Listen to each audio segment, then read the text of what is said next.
the stupid question this morning. Which U.S. state was the U.S. dinosaur skeleton, the first U.S. dinosaur? Which U.S. state was the first dinosaur skeleton found in North America? Hello. Let's go to Jenna for the answer. Good morning, Jenna. Hi, good morning. Jenna, do you know what state we're talking of? How about New Jersey? New Jersey, correct. Yep, hang on, Jenna. You know, they find dinosaur bones behind hardware stores in New Jersey. That is correct, absolutely. Jenna. Jenna, we are going to give you a $150 Fogo de Show gift card, and you can try new favorites like their fire-roasted picana or richly marbled ribeye as part of the full Churrasco experience. And you can pair them with Fogo's extensive collection of South American wines. Make a reservation at Center City or King of Prussia at Fogo.com. It was the Hadrosaurus. It was discovered in Haddonfield on the Cooper River. There's a really fascinating backstory behind the bones that they found. They lost them. They didn't know that it was a dinosaur at first. It was like sitting in a box at the University of Pennsylvania Museum for a stretch. And then they finally, after like a decade, 15 years, they started putting the pieces together and realizing they discovered a dinosaur. Isn't that amazing? Yeah, it's a really fascinating story. That guy, Kenneth Lacavara, that we've talked about on the number of times. Yeah. And in his book, he describes this in great detail. Is he the one who discovered Dreadnoughticus? Yes. Dreadnoughtus, yeah. Okay. The biggest one ever. Right. Yeah. So I think they now have since found one bigger. I think you're right. Oh, wow. Hey, by the way, the Hadrosaurus, that's the first one found at Haddonfield. Is the H-A-D a part of that? Yes. Yeah. They're linked, yeah. That's Could awesome. you imagine if they found it in Ocean City? Be like the Ocean City Saurus or something? The Ocean City Saurus. I would be that. Wow, my mind is spinning about that. So I never even considered it. All right, let's. I'm a little nauseous. Let's get into some of the entertainment stuff this morning. We're going to begin with Whoopi Goldberg. Whoopi Goldberg.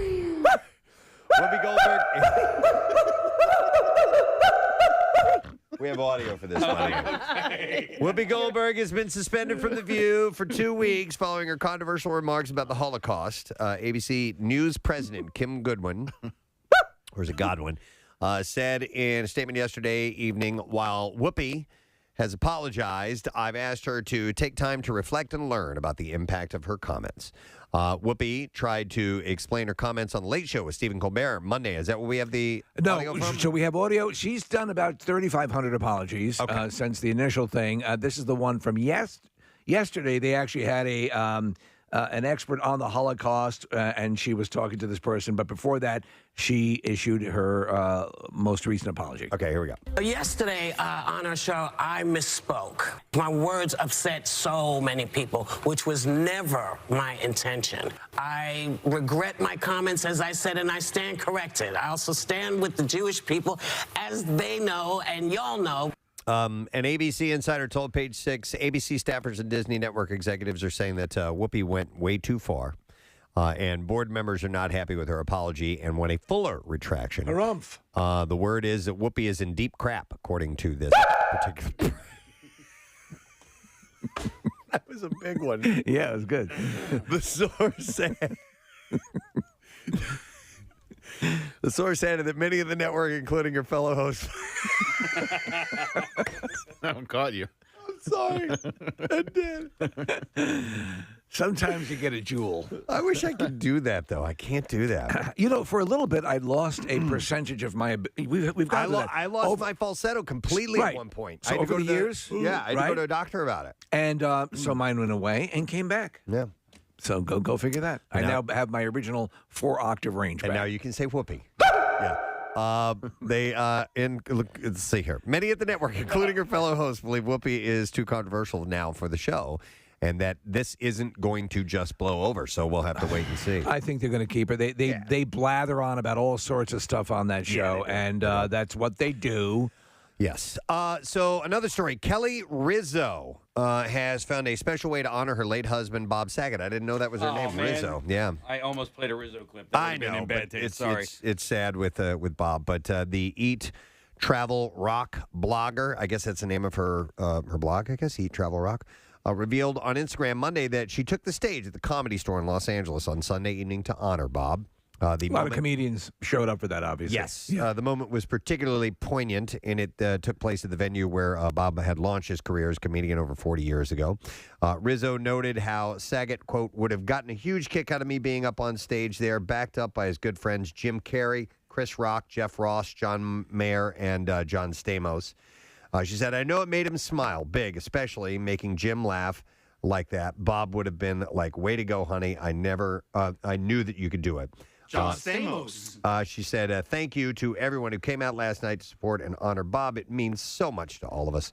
Rizzo added, once again, he deserves every bit of all of this love. And follow Bob's lead and tell your loved ones how much they mean to you every damn day. Now, it's still hard to believe that he's gone. I was thinking about it when I was reading this story last night. I was like, every time he was on, you looked forward to that very much interview because you were talking to a friend, and that's no more. I know, it hurts. Yeah. It was the second event held in Bob's honor at the Comedy Store this month on the 16th. Just 2 days after he was laid to rest in a private ceremony, it was revealed that a group of Saget's closest friends gathered at the iconic venue to pay tribute to the late actor. On Sunday, Ross shared more photos from the small impromptu, quote, punk rock Shiva with photos of the star-studded guests who attended, including Mayer, Stamos, Dave Chappelle, Jodie Sweetin, and Saget's two daughters, Aubrey and Laura. So still sad to think about that. It's worth watching if you haven't seen it in a long time is Rolling with Saget, the Jamie Kennedy video. So funny. It's this supposedly this one night where they're out going around with Saget and the stuff he gets into is so funny. And I want to. I also am curious about why he passed away, what happened. It's still going to be a little while before they come back with a report on that. Alec Baldwin has settled a lawsuit about a dispute with a man over a parking spot in New York City. Remember this a while back. It was 2018. Yeah, it stemmed from an incident between the actor and Wojciech Kezkowski, or Siskowski, is I believe is how you say his name, who claimed that Baldwin shoved him hard and then punched him in the jaw. Didn't you see I put a chair there? Baldwin would later plead guilty to of harassment in the second degree with a conditional discharge and participation in a short-term anger management program under New York law. A violation is not a crime. Dad, can I talk to you for a minute? By the way. I have a discharge. So that's all been settled. You forget years ago, there was tons of footage of Alec Baldwin in fights with paparazzi. Yeah. I mean, and then he calmed down for a while. Yep. In a People cover story released yesterday, Jennifer Lopez all but gushed about her relationship with Ben Affleck. The Hustlers actress said, I've never been better. And she said it's not just because of her film Marry Me, set to debut February 11th. She said, I feel... So that's her gushing. I feel so lucky and happy and proud to be with him. And she said of Affleck while in the sun-drenched room in her house, as People illustrated. Tell me, are you proud to be with me? You will be. She said it's become Affleck's office when he's there. Jennifer. Tell me, is this my office when I'm here? It will be. Jennifer said it's a beautiful love story that we got a second chance. Yeah. Lopez and Affleck were seen together from 2002 to 2004, and the pair recently reconnected last spring. She said there was a little bit of fear regarding the media frenzy that surrounded them the first time around. She said, we both were like, wow, we're so happy, and we don't want any of that to come into play again. We're older now, we're smarter, we have more experience, we're at different places in our lives, we have kids now, and we have to be very conscious of those things. We're so protective because it's such a beautiful time for all of us. Gotcha. I love her. But this is not my theory. This is Marissa's, and I'm sort of leaning towards that way now. But she thinks this is all for show and that it's not real and that somebody set this up and was like, look, we're going to get you both back in the spotlight, positive spotlight, and this is how we'll do it. I think, I don't think that holds water because she was already in a positive spotlight. Yeah, what he was had her gone negative? through... Not negative, just back in, they both sort of faded away for a little bit. Marissa? I think the A-Rod relationship was getting them into the spotlight. I think there was like almost a contract. It was like, I will. Oh, give you don't think this one? I thought you. Well, this one is very fabricated in that it's like planned out. Like she wore this white dress on the same day that would have been their wedding day 7 years before, like that stuff. And like somebody has to plant that story. Like nobody's going back and saying, oh, they're on a red carpet on April 17th. Do you remember that April 17th, 2002, they were supposed to get married? Like, I have to respectfully disagree because I think that even though these people have fame and fortune and they have to watch out for their careers, they're still human beings. And if they were doing this, they would be missing the opportunity for real love, with someone else. You know what I mean? Yeah. They'd be wasting their time. Either way, I love her. Look at this picture of her. She's so hot. Have you seen the picture of her? She's got in the back, it's one of the lowest dips on a gown I've ever seen. Like, I mean, you know, she can get away with that stuff because she's in amazing shape. Is she your girl crush, you think? Yeah, I think I've always loved her. Like, I think she would be somebody I could like hang out with. There was a great SNL bit where she's, they're doing a DIY show and they go to this house, Preston, and it's live and it's home repair and the guy's going to go and, hey, we're going to redo your living room.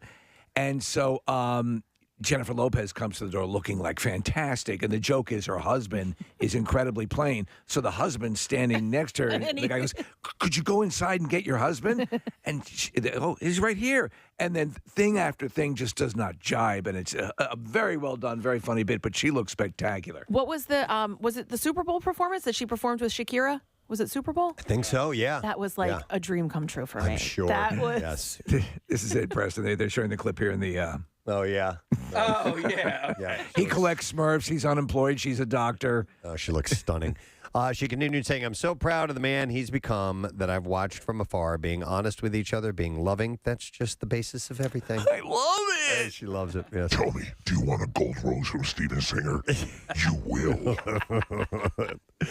America's Got Talent judge Simon Cowell was hospitalized in London after recently falling off of his electric bike. Oh, yeah. Again. Yeah. Again? Well, you remember he had had that first time where he had a serious accident. Well, that's what I thought you were talking about. No, this is a different one. Source told People he fell off his bike, broke his arm. He's absolutely fine. The source added that Cowell is already at home recuperating.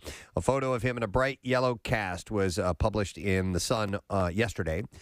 Turns out this isn't the first time, as Steve said, Cowell was in an accident involving an electric bike. He fell while trying out an electric bike in the courtyard of his Malibu, California home in August of 2020 as well, so not that long ago. Yeah. He was hospitalized for a back injury, and a rep told People at the time he's doing fine, he's under observation, and he is in the best possible hands. Two things. I think he should probably stay off the electric bike, and also I'm kind of intrigued by the electric bikes. Oh, they're awesome. Are they? Yeah? Yeah, they really are. I think when spring rolls around, I might look into getting one. You can really clock some miles with that. And you can set it to where you do have to work a bit. Yeah. And not just be like on a moped. Yeah, I mean, you've got it. You can change the amount of effort you have to put into it to engage the engine. Yeah, I like that. So it's really cool, man. This is pretty wild, Steve. Rita Moreno revealed the dark side of her eight-year relationship with Marlon Brando. Oh, I read a lengthy article on this, and you're exactly right. It pretty freaky. Yeah, it was a recent Variety Actors on Actors chat. The EGOT winner, now 90, met Brando when she was just 22 on the set of Desiree in 1954. She said, ultimately, it was exciting to be with Marlon. She was being interviewed by Jessica Chastain, by the way. She said, oh, my God, it was exciting. He was extraordinary in many, many ways, but he was a bad guy. She said, he was a bad guy when it came to women. I was such a different person then. I had all the makings of a doormat. She said, I could read him like a book, and that's why he loved me, and that's why he mistreated me in so many ways. Yeah. She said the relationship was so bad at one point she tried to end her life with pills in his house. She was going to overdose. He was, I mean, that was sort of that mental cruelty. When Brando wanted to get back together with her in 1969, Moreno said, I didn't want that, but he did. He lost a big part of himself, I think. The good part of him, the good Marlon that Rita loved. It was very complicated, really, really complicated. So I wonder, because Brando later on, there were times when he seemed to be in better shape and then mentally not so good. I wonder if he had sort of undiagnosed, like, bipolar issues. Yeah, maybe. Because you remember his son, I believe, committed suicide. I think you're correct. Yeah. Yeah, listen, I'm sure history is filled with people who had these undiagnosed conditions and could have gotten help. And were just viewed as sort of quirky, artistic types. It didn't exist at the time. Well, after Joe Rogan posted a video to Instagram on Monday regarding the Spotify controversy, stating that he would work on balancing perspectives on his podcast, Dwayne "The Rock" Johnson offered him support. He said, "Great stuff here, brother. Perfectly articulated. Look forward to coming on one day and breaking out the tequila with you." Oh, I'd have to listen to that interview. I'd love to hear. He has his own tequila too, right? He does. Okay. Yeah. Other stars joined Johnson in propping up Rogan, including Jewel and Kelly Slater. Former presidential candidate Marianne Williamson said, "I am triple vaxxed, but unless they're standing for hate or calling for violence, banning someone's podcast is too much like burning a book to me. Joe Rogan should talk on his podcast about whatever he damn well pleases." Others didn't feel that moved. India Arie posted to Instagram Monday that she was removing her music from Spotify. I think Graham Nash did, too, whose birthday it is today, alongside Neil Young and Joni Mitchell and others. She wrote that her criticism of Rogan wasn't just about COVID-19 misinformation, but also his language around race. And when Spotify created a disclaimer policy in response to the controversy, Sharon Stone told TMZ the only disclaimer she wants from Rogan is that he's an a-hole. So everybody's got their opinions about that. Yep. Just like a-holes. Everyone has one. Everybody has one. According to Today, that 70 Show couple, Ashton Kutcher and Mila Kunis, committed to doing Dry January together, but on Monday, Kutcher caught Muniz in the act of making a cocktail. And in the video, Kutcher, facing the camera, whispers, "It's still Dry January, and Mila and I have been doing Dry January, and I think she's breaking Dry January right now." It was a cute video. The audio's not so good, but he's peering around the corner, and Kathy, she looks like a kid getting into the cookie cabinet. So you see her behind the thing, and he catches her. "I'm making a cocktail." Yeah, he approaches her at the bar and asks what she's doing. She says nothing, and then laughs, and then admits to making a cocktail. And she said, "I work off the lunar calendar, so it's wet February for me right now." Good answer. Don't worry about it. That is a good answer. That's a really, really good answer. So I love her, man. Were any of you engaged in? I know, Casey. I was, yeah. And likewise for me. But no, I did the no spend January, and I tried something else. Tried something else? I don't remember what that. You don't want to talk about it? No, I don't remember what that was. Okay. Kathy, here's the video. She's in the cabinet there. Totally bust I her. tried to get on the eating right exercising thing, which I do usually at the stereotypically in the first of the year.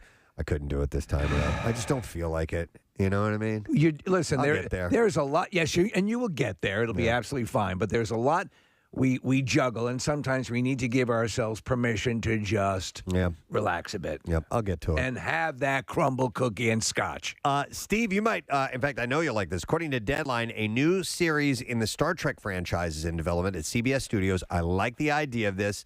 The name comes from the late 1990s video game Star Trek Starfleet Academy. Yeah. I like the idea of this. The series will feature college cadets at the United Federation for Planets Space Force. So there's an animated Starfleet Academy, is there not? Don't know. Yeah, I Not believe familiar. there's a ton of stuff out there, and like the actual Star Trek Discovery. Have you watched that at all on All Access CBS? No. So to me, it really started humming when they brought Captain Pike into the whole mix. I couldn't really get into it, so I'm going back to it and trying it again because it's super well produced. The budget is like off the charts, and also Picard, I like, but I'm not, as fanatical. It hasn't caught you. Yeah. Same thing with me. I mean, I loved the original Star Trek and Next Generation, and then I didn't get into Deep Space Nine or the other ones. Yeah. It just nothing has really grabbed me. But I like that universe, and I like hearing about it. It's cool. So I was all about Deep Space Nine, but after a while, again, too many of the same things at the dance starts to dilute it. Yeah. Sorry, took a big drink of coffee. No, if you were doing it like a morning show, you got to take a big swig out of your mug. Pause. But you couldn't get away with your mug that says "F you." Ted, which has to do with this next story. Ted Lasso star, because I have a coffee mug that has Roy Kent on it, and it just says F. It's got the F word across it. And those of you who watch Ted Lasso would know why. By the way, I finished it. I finished the second season. What did you think? Yeah. Oh, it's great. And the last episode, I'm like, that little. I know, And by the way, Case, how far out did I call it? You called it. Yeah. You called it. So writer and co-executive producer Brett Goldstein, who plays Roy Kent, has struck an overall deal with Warner Brothers Television. They will develop and produce, a new series with the studio as part of the multi-year agreement. The deal, which covers writing, development, and producing rather than acting, marks Goldstein's first overall pact because he was a writer. Yes, and he felt he could play Roy Kent, and he created a reel of him doing an audition, and he's like, watch this. If you like it, hire me. If you don't like it, just don't say anything to me. He felt a little embarrassed about it, but he's perfect. He is perfect. And I saw a movie where he plays sort of a quasi superhero, and he wrote it. And Preston, to see him in this character, it's like, that's not Roy Kent. Right? Because he's so good as that character. So he is in hot demand right now. Goldstein is working on season 3 of Ted Lasso, which is set to start production soon, which is great. And recently set up Jason Segel-fronted therapist comedy series Shrinking at Apple. So he's behind that. And Apple gave it a 10-episode order alongside his Ted Lasso boss, Bill Lawrence. Goldstein, who won the 2021 Emmy for Outstanding Supporting Actor in a Comedy Series, previously created and executive produces AMC anthology series Soulmates with Will Bridges, the series which starred the likes of Succession's Sarah Snook and Billions' David Costabile. So it's like a billion? Costabile, yeah, like a billion. Was renewed for a second season in August of 2020. So that's cool. Oh, and his statement, by the way, I like this, about this deal with Warner Brothers. He said, much like the character Joe Gillis in Sunset Boulevard, I've always dreamed of having my own parking space at Warner's, and it's extraordinary to see that dream come true. I do, however, hope the comparison ends there and I don't wind up dead in a pool having been shot by an insane older movie star. As long as that doesn't happen, I'm very excited and extremely honored to be embarking on a new and exciting adventure with the excellent brothers at Warner's. Have you ever seen Sunset Boulevard? No. It begins with that. Really? The character who is narrating the movie is murdered in the first few minutes. Wow. Yeah. Okay. All right. And, we better do the clips now because of the time here. We have other things, but we'll get to them tomorrow. Employees are given access to a special memory erasing program to separate their work and personal life in Severance. In this clip, director Ben Stiller talks about how some of his past roles might have changed if his mind was wiped. I mean, I think as an actor or when you're a creative person, by nature, it's subjective. You're bringing parts of yourself into your work. I mean, that's what it's about. So it's hard to separate that out, I think, because you want that. You want to be connected to it. And it's something that, it's a question like I think a lot of creative people have is you look at yourself and see, am I really connecting with this in the way that means something to me? And if it is, I think then that's what you want to be doing. Thank you. Adam Scott's in this. I saw the little trailer for it. Looks interesting. I can't, it's got obviously some comedic minds behind it, but it looks pretty serious. It looks more quasi THX 1138, dystopian, mind altering. Yeah. I agree. Sunshine of the and Eternal Sunshine of the Spotless Mind, which is one of my favorite movies. All right, so next clip, we have that for you. After the moon is knocked on a collision course with Earth, 2 astronauts and a conspiracy theorist must team up to stop the planet's destruction in Moonfall.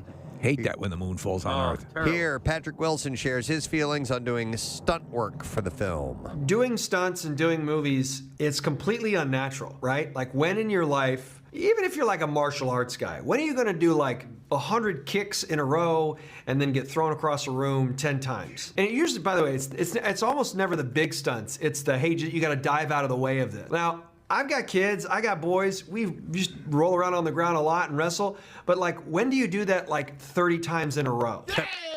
I love Patrick Wilson. He's great. He's so great. He's great. Everything he's in. There's a couple of scenes in the trailer. I'm like, oh, this looks pretty cool. And then I see a car ramp from one piece of the moon to the next, and I was like, "Oh my god, I can't do it. I'm not Too much? No, wait, It wasn't. It wasn't the alien inside the moon. That, no, I know. Like, threw you off? no. Listen, a lot of that.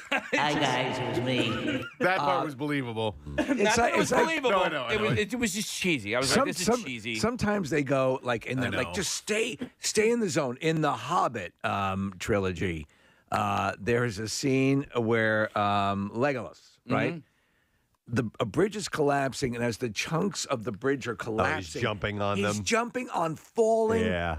It doesn't work that way. It does not work that way. No. Not in any world does it work that way. I It's know a what you little mean. too much. By the way, speaking of fantasy things like Lord of the Rings, one of the actors in this movie is a guy who plays Sam in Game of Thrones. I was like, I know that guy from something. He looks like he's lost a lot of weight. Sam Tarley, was that the names? Yeah. The actor's name is John Bradley. I think he's like the third lead in this movie because it's Halle Berry and Patrick Wilson and then this guy. Moonfall is in theaters this Friday if you want to. Who's the third lead? This guy. This guy over here. All right, and that's it. That's what I got for you. We have your chance to win some tickets to see the Black Keys. That show is Saturday, July 30th. It's part of our secret text word prize today. So text word secret to 39333.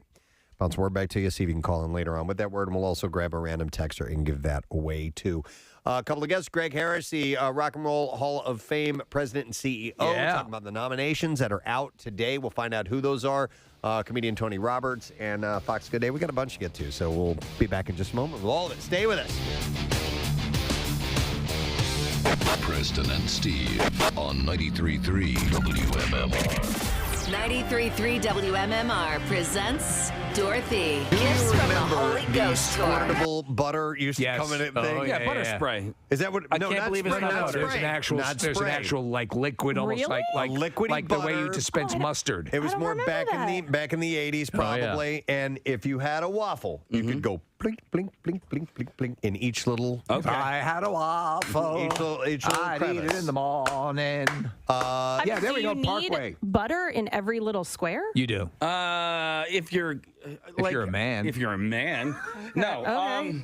No, I obsess about little things like that. Okay. It's just like weird. So your answer is yes, you do. Yeah, I have a butter memory with Preston that is probably 19 years old. Do you know what it is? Butter memory. Preston, do you remember the butter memory? That's probably 19 years old. 19 years old. memories. You would have to butter memories. You would have to give me a hint.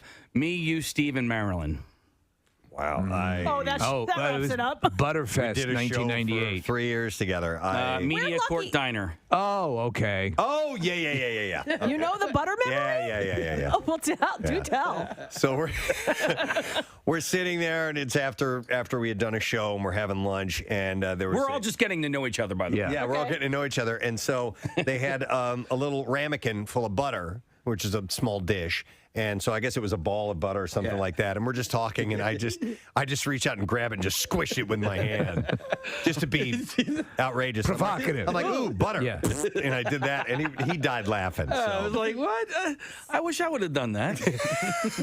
Love at first sight. That looked fun. Butter memories. But if I owned a diner and I dine in the morning. and I was serving waffles, there would be a special little spray that I would put melted butter in so that you could go. You would keep it like you could even have it as you could have the way you have a mug warmer where your butter could be on it and with the pump so that you could dispense that Now way. it would need to be more like misty, like a fire hose. No, like a spray bottle. like a spray bottle, like you would spray your indoor plants. Like a spritz. I disagree.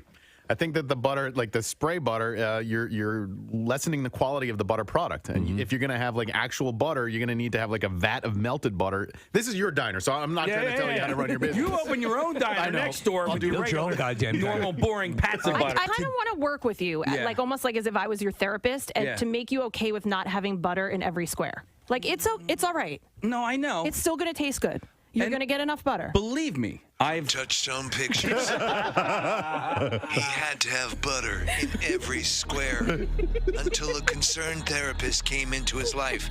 My name is Romano. I think I can help you. Then we need some good music, like yes, Peter inspiring. Gabriel, Salisbury Hill. Salisbury Hill. Yeah. See if you can pull that. So the serious part when he realizes he has a problem. Oh, no, I can't even get it together anymore. Every time I go into the diner, I start trembling like crazy. I think I know someone you can talk to. And then she came into his life. My name's Romano, and today's the day we start making changes. From Touchstone Pictures, the story of a boy who learned now how to not have butter in every square of his waffle. Butter Squareless Waffle Boy. Butter Squareless Waffle Boy? Or something to that effect. It's a butter therapist. I feel like I already went through this with Jace. Like at breakfast time. It's okay, honey. Unbutterable. Is that the name of the movie? Yeah. I'm doing it! I heard recently that isn't even, I mean, just the old, sneaking the look at your next door neighbor's paper is not necessarily the chosen form of cheating these days, because so much stuff is done online now that students are using Google Docs quite a bit to cheat with. All the time. Yeah. And so now they're trying to make, in fact, they've said they've noticed a general increase in grades that they believe is artificially manipulated. Really? And so much so that Google itself has stepped up and has, like I'm looking at an article here, they're trying to set up ways to prevent Google Docs being used for cheating. So here's the way I understand that this works, and if I'm wrong, please tell me. Yeah. We've got students here, we've got strippers that know the answers as well, because Victoria was chiming in on this while we were off air. That if someone takes a test in a class before you, that you're going to have that same class, and they therefore can get that exact exam that you're about to take and send that to you before you take the exam. Is that kind of the way it works? Is that what I understand? You know who knows? Ben knows. Ben, come in here. Ben here. Intern Ben, we're going to get him on the mic. And by the way, Ben, are you currently a student? Yes, I go to Temple University right now. I've been there for 3 years now. Okay. All right. So what I was just saying, I know you guys are busy in the other room there. When someone is taking an exam, they can take that exam and give it to someone else who has that same test later on in the day. Is that how it works? So it totally depends, but like a lot of the times it'll just be on your laptop in class, and it's impossible to govern everyone's laptop, as you can imagine. Okay. Okay. You all right? Had to run in. He's a little nervous. I was wondering why you talk like that. And actually, it's the thing. It's the Google documents. I've talked to Ben many times. I've never heard his voice quite like that before. It's as we matriculate through the process of the Temple University. Anyway, of course, enriched by the learning that we have. So I guess. You poor kid. I guess no. Ben doesn't talk like that. Excited to come on air with us. We just pulled him in hat by. It's not his fault. It's not his fault. Off guard, that's all. Okay.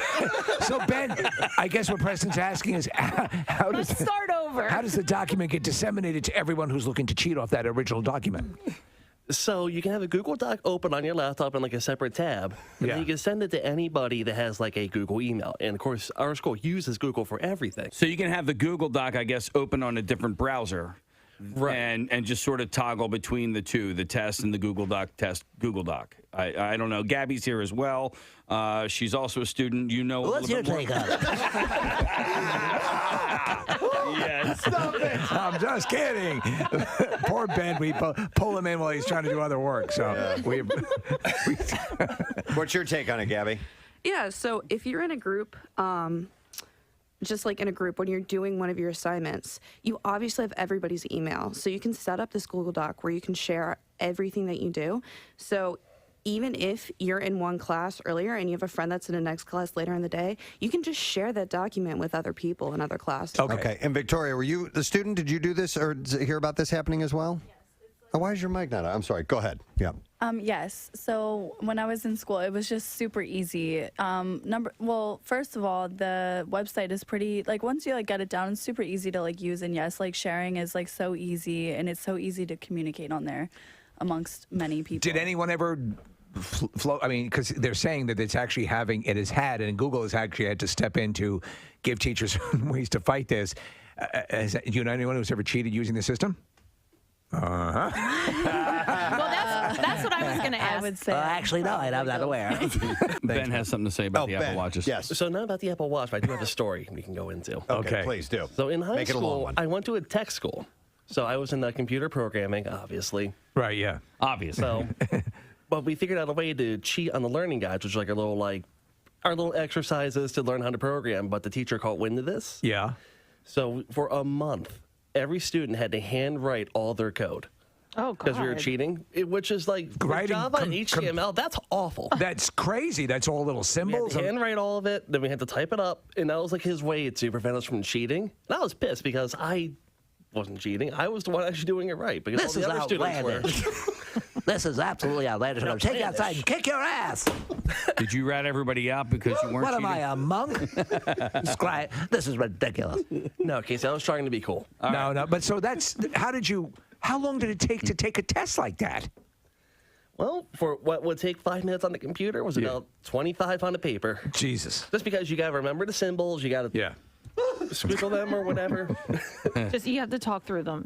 Just keep This talking. is the goddamn dumbest thing I've ever heard. It's goddamn ridiculous. 25 on the paper.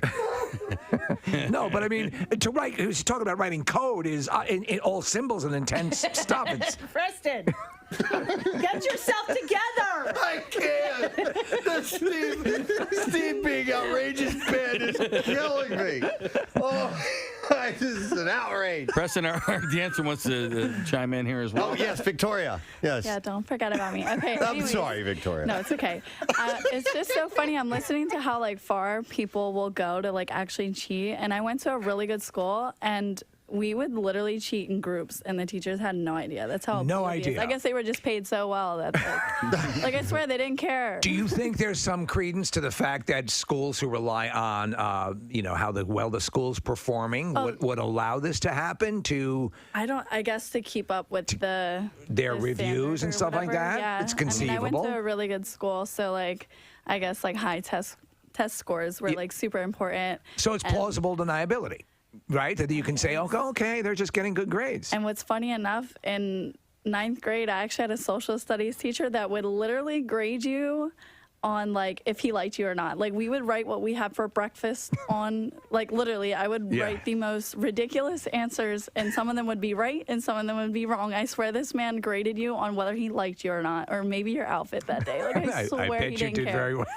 Yes, being stunningly passed, gorgeous by the way. helps too. I passed, by the way. And he It's met gotta be us. so He hard. was a G. He was awesome. What's going on over here? Just because she's super hot, she passes? I'm here writing goddamn code. My fingers are falling off. She talks about having egos and she gets an A+. You're a good sport, Ben. Well, it's an outrage, frankly. Goddamn, says I have a rheumatoid arthritis writing all this code. And over here, she says she had a Pop-Tart for breakfast. She has an A+.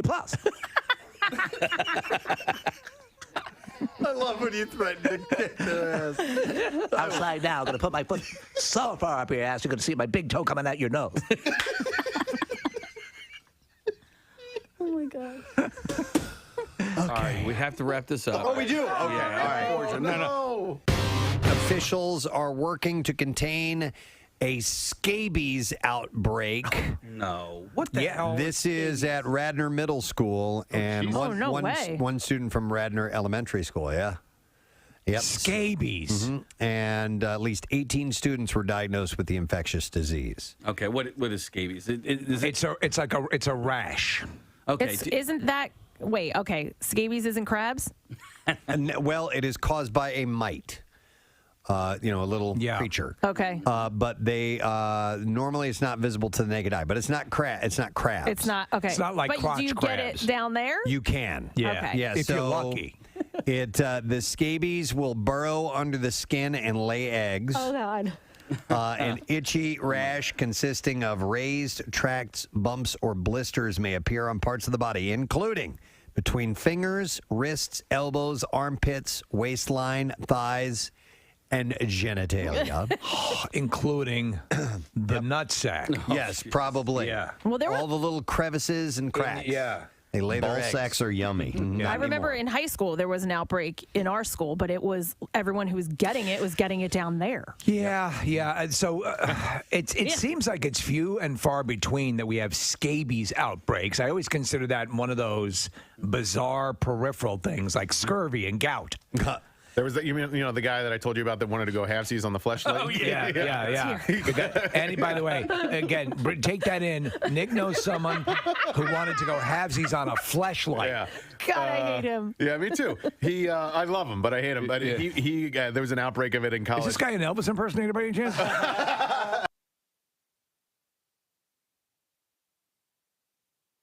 Yeah, so that's going to cause some traffic but he issues was. this morning. Be careful if you happen to be in a densely foggy area. There should be a lot more land-bound lighthouses. Agreed. Yeah, to watch out for land. Just to, yeah, why not? Like in our parking lot. So I'm not sure if I noticed this or not, but we can start with that, I guess, maybe, because I don't know if I don't know if we'll just talk about this or if I'll notice some other things. Normally, when I noticed that there were things in your junk drawer. I did, yes, I did notice that. Okay, this is hilarious. All right, today. The Washington franchise, the Washington football team, is supposed to announce the name of the team. And apparently last night, during a flyover of FedEx Field, an NBC news station, NBC Washington Chopper 4, was flying over the stadium, and they zoomed in, and apparently in the apparel store, they already hung up the name. Oh, stop it. Commanders on a sign. And I like that. I like the Commanders. But they're not supposed to reveal it until today. Yeah. So they got it. And somebody put the sign up, and I think it's one of those deals. It might have been where the windows are kind of tinted or something like that. From and the right angle. And they thought that you might not be able to see it, and the lights were on, and they got a picture of it. And the team later, the store turned out the lights, and then you couldn't really see it. I like how they also attempted to take the wind out of that by saying, "Oh no, that's ridiculous." Well, then there's people are posing that maybe it's a red herring and they're doing it on purpose. No, Maybe, it's the name. But I'm sure I heard you told me off air that you had heard Commanders like that it was last week. considered a favorite, or an inside source had kind of all but guaranteed that would be the name anyway. But they went ahead and hung it up out ahead of the big rollout today. So cat's out of the bag. On the aesthetic of it, I think that is a pretty solid name. Yeah, I think it's cool. I like Commanders. There was another one that I liked a little bit better. I just don't remember what it was. Guardians? Might have been Guardians. Yeah. Oh, wait, what, isn't that the Cleveland baseball team? Oh, is it? Yeah. Oh, they're the Goombas. Oh, the Goombas. Yeah. The Goombas. And now, ladies and gentlemen, your Washington Goombas. Your Washington Goombas. I mean, are we? The Goochers. Take it that direction instead. Because I assume it's Washington because of like Commander-in-Chief and all of that, right? Yeah, sure. Yeah. But the Goombas and the Goons and the or just the something, Mooks. something totally childish. The too. Minnesota Mooks. The baby heads. Or the butt heads. I love it. Oh my. The Dutch ovens. Oh. Do you think there will be there's always naming rights on stadiums and stuff.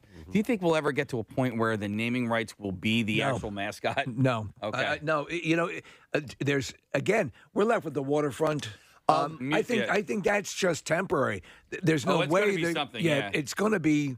It has to be. Oh, Yeah, do you mean to make money? Do you mean like Eagles Field or something like that, or it would be like the Philadelphia Dunkin' Donuts. Yeah. the team? Oh, I'm sorry. I do. Oh my God. Really? I mean, look at that. Sure, the union's a good example. Like on the front of the Union jersey, it says Bimbo, and that's it's a fine sponsor and everything like that. But like you don't see the words Union on the front of their jerseys. You see that. But would the team actually be named the Beam? Yeah, I mean, I think it's just a matter of time. Like, there's going to be there's companies like cryptocurrency, and they renamed the arena in L.A. I don't think you're too far off in that, Nick. If somebody steps up with an obscene amount of money, which they will, somebody might cave and go, you know what? Okay, this is what they did with the stadiums. Yeah, it's what they ended up doing And with them. They used to have these kind of majestic, important names to them, Veterans Stadium, Right, and so right. on. And, but you're right. The money is too substantial Yeah. to not entice them to do it, and eventually people just roll. And I remember a lot of people bristling against you're naming this stadium after a bank. Yeah. So I had recently become a Manchester United fan, and I was looking for jerseys, and I didn't. The jersey, and listen, I have nothing against Chevrolet. My wife drives a Tahoe. Yeah. It's just a Chevrolet symbol. I'm like, I'm not going to walk around wearing a Chevy shirt. Like that's not what I want to do. And I'm supporting WNBA basketball. The women's professional athletics. So I bought an Elena Deladon jersey for the Washington Mystics. It took me like forever to find a shirt that didn't have it says Jack selling for less. Yes, essentially. That's because I don't want to do that. Here's a perfect example: the New York Red Bulls. I mean, somebody just texted in. That's the name. There are two soccer teams in New York. One is FC New York, and the other one is the New York Red Bulls. Nick, I'll tell you one that's appropriate. The Jets have their stadium or their new team name is the Joe Namath Menstrual Cups. Yeah. I wonder if the Jets fans are ever pissed that they have to play in Giant Stadium. They are. Yeah, well, they are. It's MetLife Stadium, isn't it? Yeah, but I guess you're right. Yeah, it is. Okay, but it used to be still, Giant, it used to be Giant Stadium when it was the Meadowlands, but now it's MetLife. Yeah, you're right. Hey, in Chicago, so listen, I don't keep track of what the hell the stadium names are because they change so often now, but Soldier Field used to be the one in Chicago. That's not that anymore, is it? I think it might have a bank name in front of it, like Soldier Field at PNC Bank or something like that. Okay, so sometimes they'll hang on to they'll keep them, yeah. Okay. It's Impossible Burger Field now. There's not many that don't have any corporate sponsors. Like Wrigley is one, Fenway is one, Yankee Stadium, believe it or not, is one in New York. Yeah. Well, St. Louis was always had a name on it. It was Busch Stadium from the beginning because the Anheuser-Busch Brewery was in the town, and so therefore it didn't feel like a sponsored stadium. I mean, if you want to, technically Wrigley was a company as well. So Wrigley Field. I mean, you're right. That was the gum company. So. And what is Fenway? What is It's now Bubble Yum Stadium. Steve, what's a Fenway? About 10 pounds. No, Bubblicious would be better. Bubblicious Stadium. Fruit Stripes. Big League Chew Stadium. Wow. Okay. Yeah. Well, anyhow, Fenway, Nick, it's got to be somebody's name, I would imagine, right? The Fenway, the Fenway neighborhood. So no corporate sponsorship there. Okay. Oh, well, there you go. All right. Well, anyhow, Johnny Fenway. Apparently, the Washington Commanders is what it's going to be, and they tipped the hat too early, or tipped their hand too early. Do you know what I need? I need to go and get more sports swag. Like one of my favorite hoodies was the classic, the Flyers classic. The Winter Classic. Winter Classic. Okay. Man, was that like? And I can't find you get your best underwear from the Phils. You get your best hoodie. It's really well made stuff. Yeah, I just got a new Sixers hoodie. Those are good too. It is really, really good.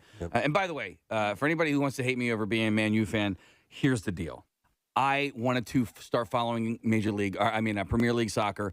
My friend Helen is the only English person that I consider my friend. She's from Manchester. She told me to root for Man U. Have you been catching crap because of that? I just saw it too. It was a joke. It was a joke. Right. He goes, you just gave me a reason to hate you. But I don't know Premier League soccer. I don't know if I just started rooting. Just get started somewhere. Well, but I don't know if I started rooting for the Dallas Cowboys of the Premier League. Who cares?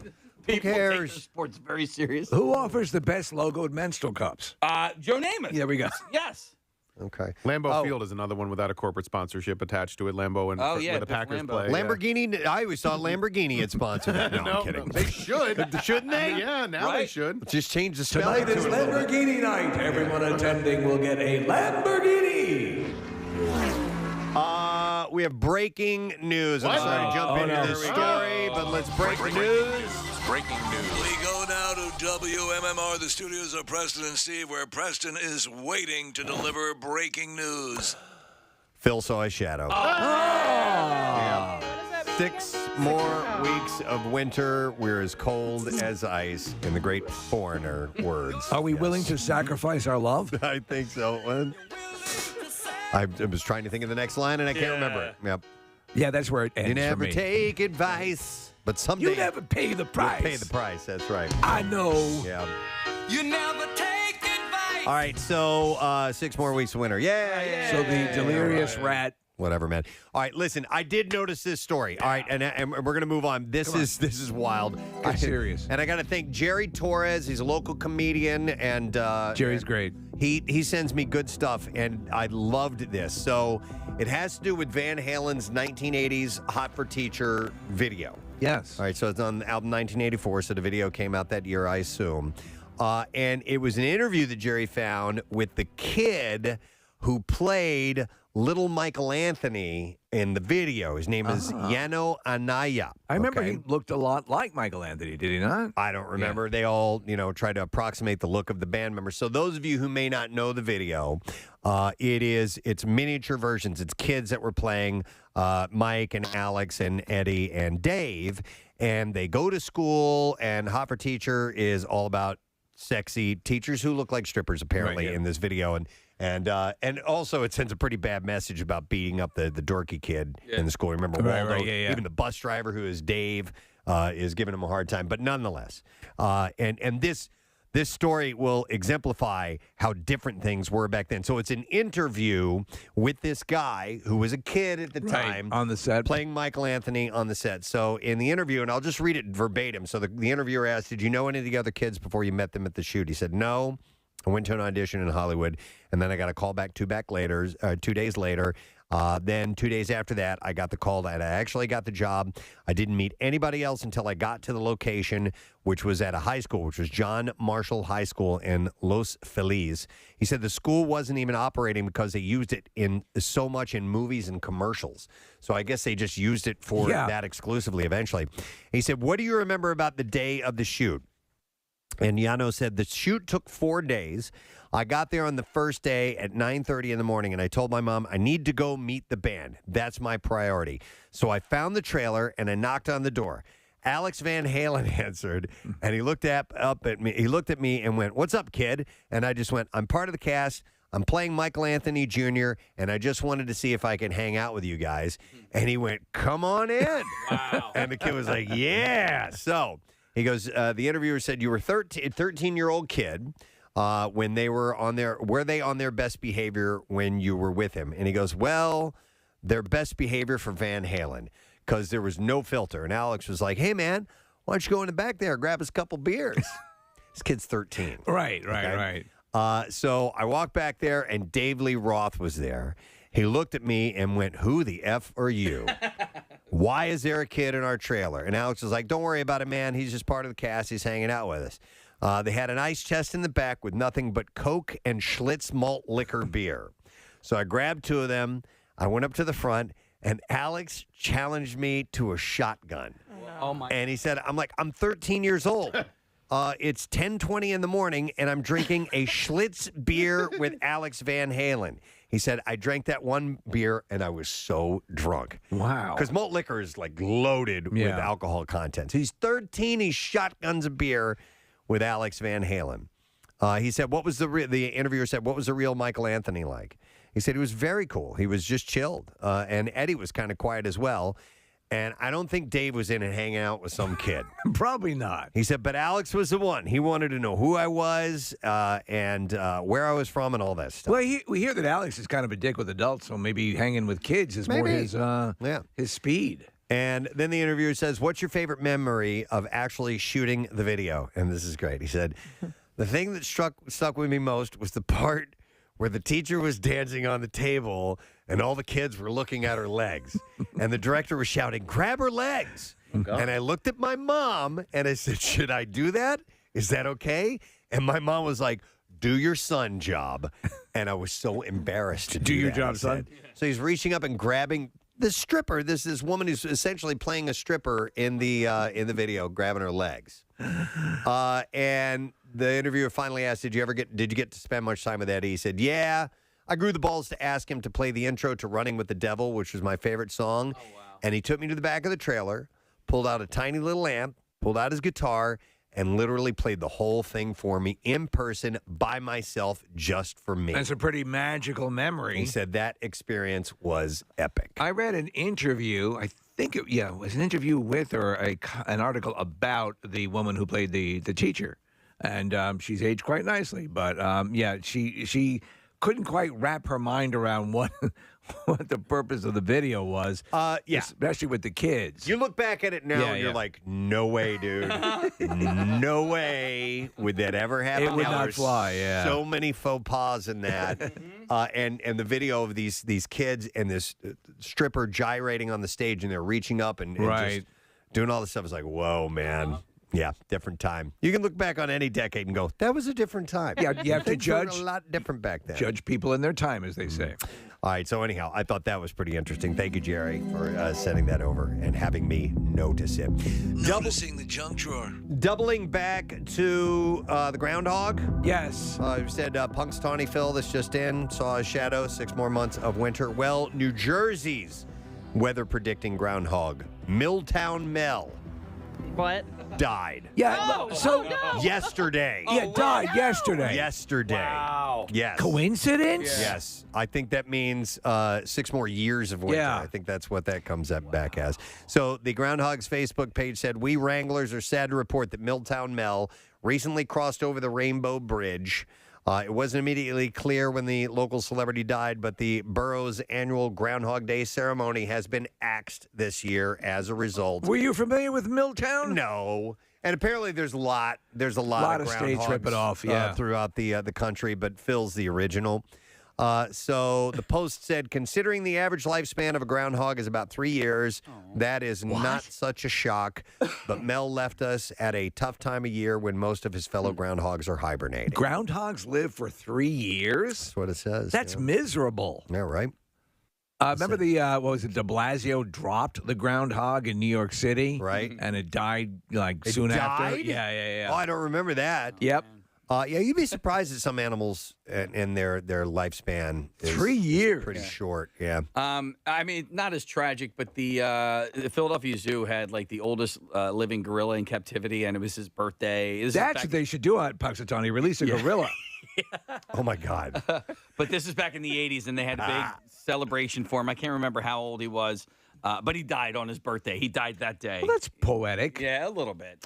Well, it's interesting that you mention that, and it leads right into the story because I have everything in my noticer file here. It's brimming. Jonathan the tortoise is the oldest living land animal in the world. Let me guess. Sure. I know they live extraordinarily long. 161. That's pretty good. Anybody else? I saw it, so I can't. I recuse myself. 155 years, man. What's that from? Finding Nemo. No, he is 190. Wow. Turns 190 this year. And he is 440 pounds. Does he have life insurance? You would hope so. Yeah. So let's see. Joe Hollins. It's something I never considered. The veterinarian who cares for Jonathan on St. Helena Island said, to be honest, I suspect he's older, but we can never know. St. Helena Island is He's very vain. Tiny volcanic British territory more than 1,000 miles off the coast of Africa. It ain't no thing. Jonathan has spent most of his life wandering with 3 other land tortoises around the grounds of the St. Helena governor's residence, Plantation House. He is estimated to have hatched in 1832. Isn't that amazing? According to a letter that mentions was a different time back then. that he arrived fully grown on St. Helena in 1882 from the Seychelles Islands in the Indian Ocean. He said, fully grown in turtle context meant at least 50 years old. Boy, I can remember when you could do a video with the stripper teacher. A photo taken between 1882 and 1886 shows Jonathan grazing at Plantation House, where he'd been presented to the governor of St. Helena as a gift. My dearest wife, I see you over there across the yard, and I hope to be over there by the end of the year. And according to him, it was quite traditional for tortoises to be used as diplomatic gifts around the world. You're going to say couriers. If they weren't eaten first. We could have avoided this war! If they weren't eaten first. They were harvested by ship crews because they were stackable. Yeah. And didn't need food or water for days. Do you realize how much we'd save in shipping costs if animals were stackable? And apparently they were utterly delicious, the guy said. If you could stack gorillas. Yeah. Right? Yeah. So 190 years, man. That's wild. So how, I assume they've got to be at the top of the list of, in general, longest living animals, right? I would think so. Now, there are life forms of plants and things live longer, I think, correct? Like there's the trees redwoods. Their trees are like 4,000 years old. And I think the Methuselah tree in California, I think it's like 3,500, 4,000 years old, something like that. And what's that? There's a large mass of like moss. Yeah. that was defined as basically a singular living being.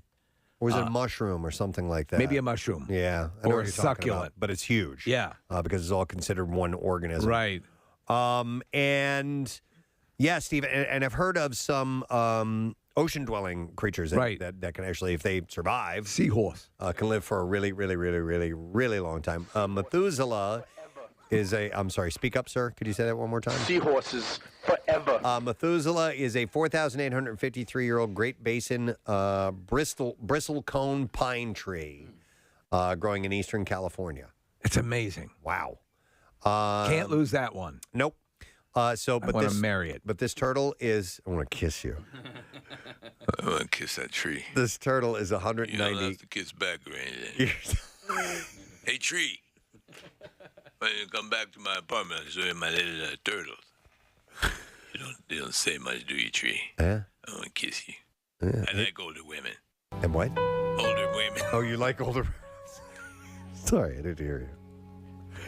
Cuff and Link. I wonder how many. They're supposedly still alive. Right? Actually, yes. That's what I've heard. And Sly still has them, I think. I find that hard to believe. Yeah. You know? I know Buckus was many years ago. Butkus. Yeah. Poor guy. Yeah. All right, anyhow, I did notice some other things, so let me do that. Do you want me to notice another animal thing? Kind of keep a theme? Yeah, notice another animal thing if you don't mind. You got to wrap it up, though. What? Fox Good Day. What? Oh, we're going on that's Fox Good Day, right. That's right.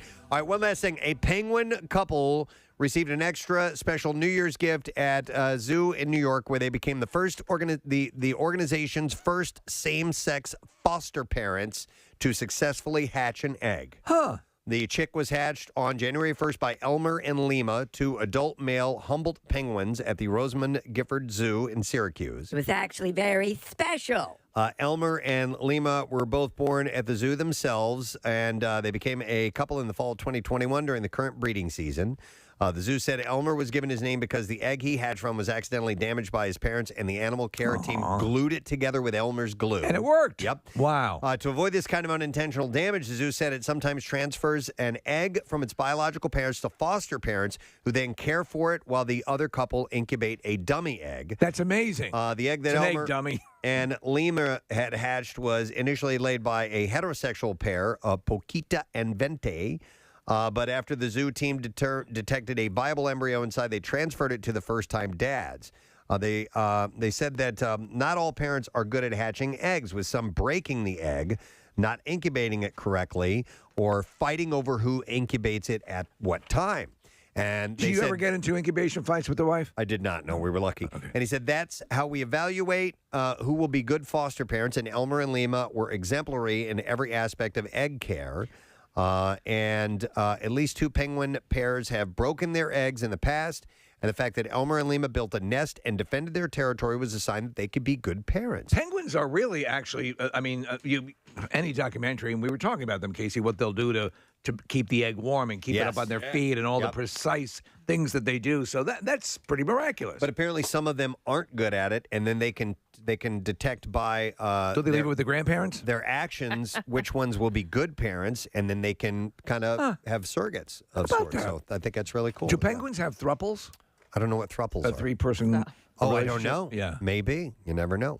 All right, there you go. It's all I have time for in the noticing department. We're going to take a break. We're going to come back with Fox Good Day, and I think we're discussing something a little bit more on the serious side. A little this heavier, week, yeah. yes. And we'll get to the bizarre file as well. Stay with us. We'll be right back. Preston and Steve. 93.3 WMMR. MMR rocks the Black Keys. But he was in college. He got scabies, and he got it through sexual contact, and so we would make fun of him incessantly afterwards. And the way that we'd make fun of him was just by saying "scabies" every time we would walk by. But yeah, he got it through sexual contact with a very dirty girl. Okay, all right. By the way, Steve, you mentioned scurvy. Scurvy, I read the other day, is making a comeback. Of course. Hey, it's all the rage. Because of like fasting diets and things like that. Oh, People that's are not, awesome. They're not getting the vitamin C that they need, I what guess. is that? We thought we'd missed out on it, Preston, because we weren't able to take the trip to the New World. Yeah, it's a But, vitamin C deficiency, and it can make you really, really sick. Like fruit and stuff like that was how you fought it, right? Yep, I And leprosy, we learned, is making a comeback. That's where the term limeys came from, is when the English would travel, they would load up all these limes to try and keep scurvy away. Hang on a second. Maddie has scabies, and Kathy's going to leave the room now. She doesn't even want to be on the phone with somebody with scabies. Hey, how you doing, Maddie? Good. I had scabies. Oh, okay. Right. Oh, it says actually has scabies. Yes, okay. I had scabies, and it was horrible. I think I got it on the Appalachian Trail because there was no STD thing going on. Yep. Okay. So it's interesting that you mentioned that, and that's possibly where this particular outbreak came from. But I'll get into those details in a moment. How bad did it get for you? It was horrible, dude. Every fold in your skin on your body, they burrow into and they lay eggs, and there's these little tunnels. It's horrible. And You're laughing as you're talking about scabies tunnels. Yes, Yeah. these tunnels. They're under your skin, in your knuckles and the creases of your finger. die. So Maddie, Kathy, in your junk too. in your junk. Okay, we're looking at a picture. You're right, Maddie. It says skin condition caused by burrowing mite. And they lay the eggs in there, yeah. They lay the eggs. It was horrible. They gave me this poison that I had to rub all over my body. Yep. And I had to wait an hour and let it seep in. And then blistering caused. There's blistering afterwards. Maddie, let me ask you: did they make the trip down to your junk? Did you have it around that region? They were anywhere there's a fold or a crease. There is burrowing mite. And not for anything. Go ahead. Here's the reason why it spreads like that. The incubation period is 2 to 6 weeks. Oh my God! Before the itching even occurs, so it gets all over your body. These and you things, don't know yet. And like you said, Maddie, listen. It says the doctor in this story said you apply this cream. It's a topical prescription from scalp to toes. Every part of the body. Everywhere, and it burns. And then you have to sleep overnight with it on. They said it needs to be on for 8 to 10 hours for it to work properly. Yeah. Do you have to put it in the butthole? Oh, my God. You put it everywhere, Preston. Okay. Thank you for clearing your throat. Do you have to put it butthole? No, I'm a 40-year-old man, and I had it when I was 30, and I had to have my mother rub the cream on my back. Well, you didn't have to. Yeah, I would have. Mommy, can you who else am I going to ask?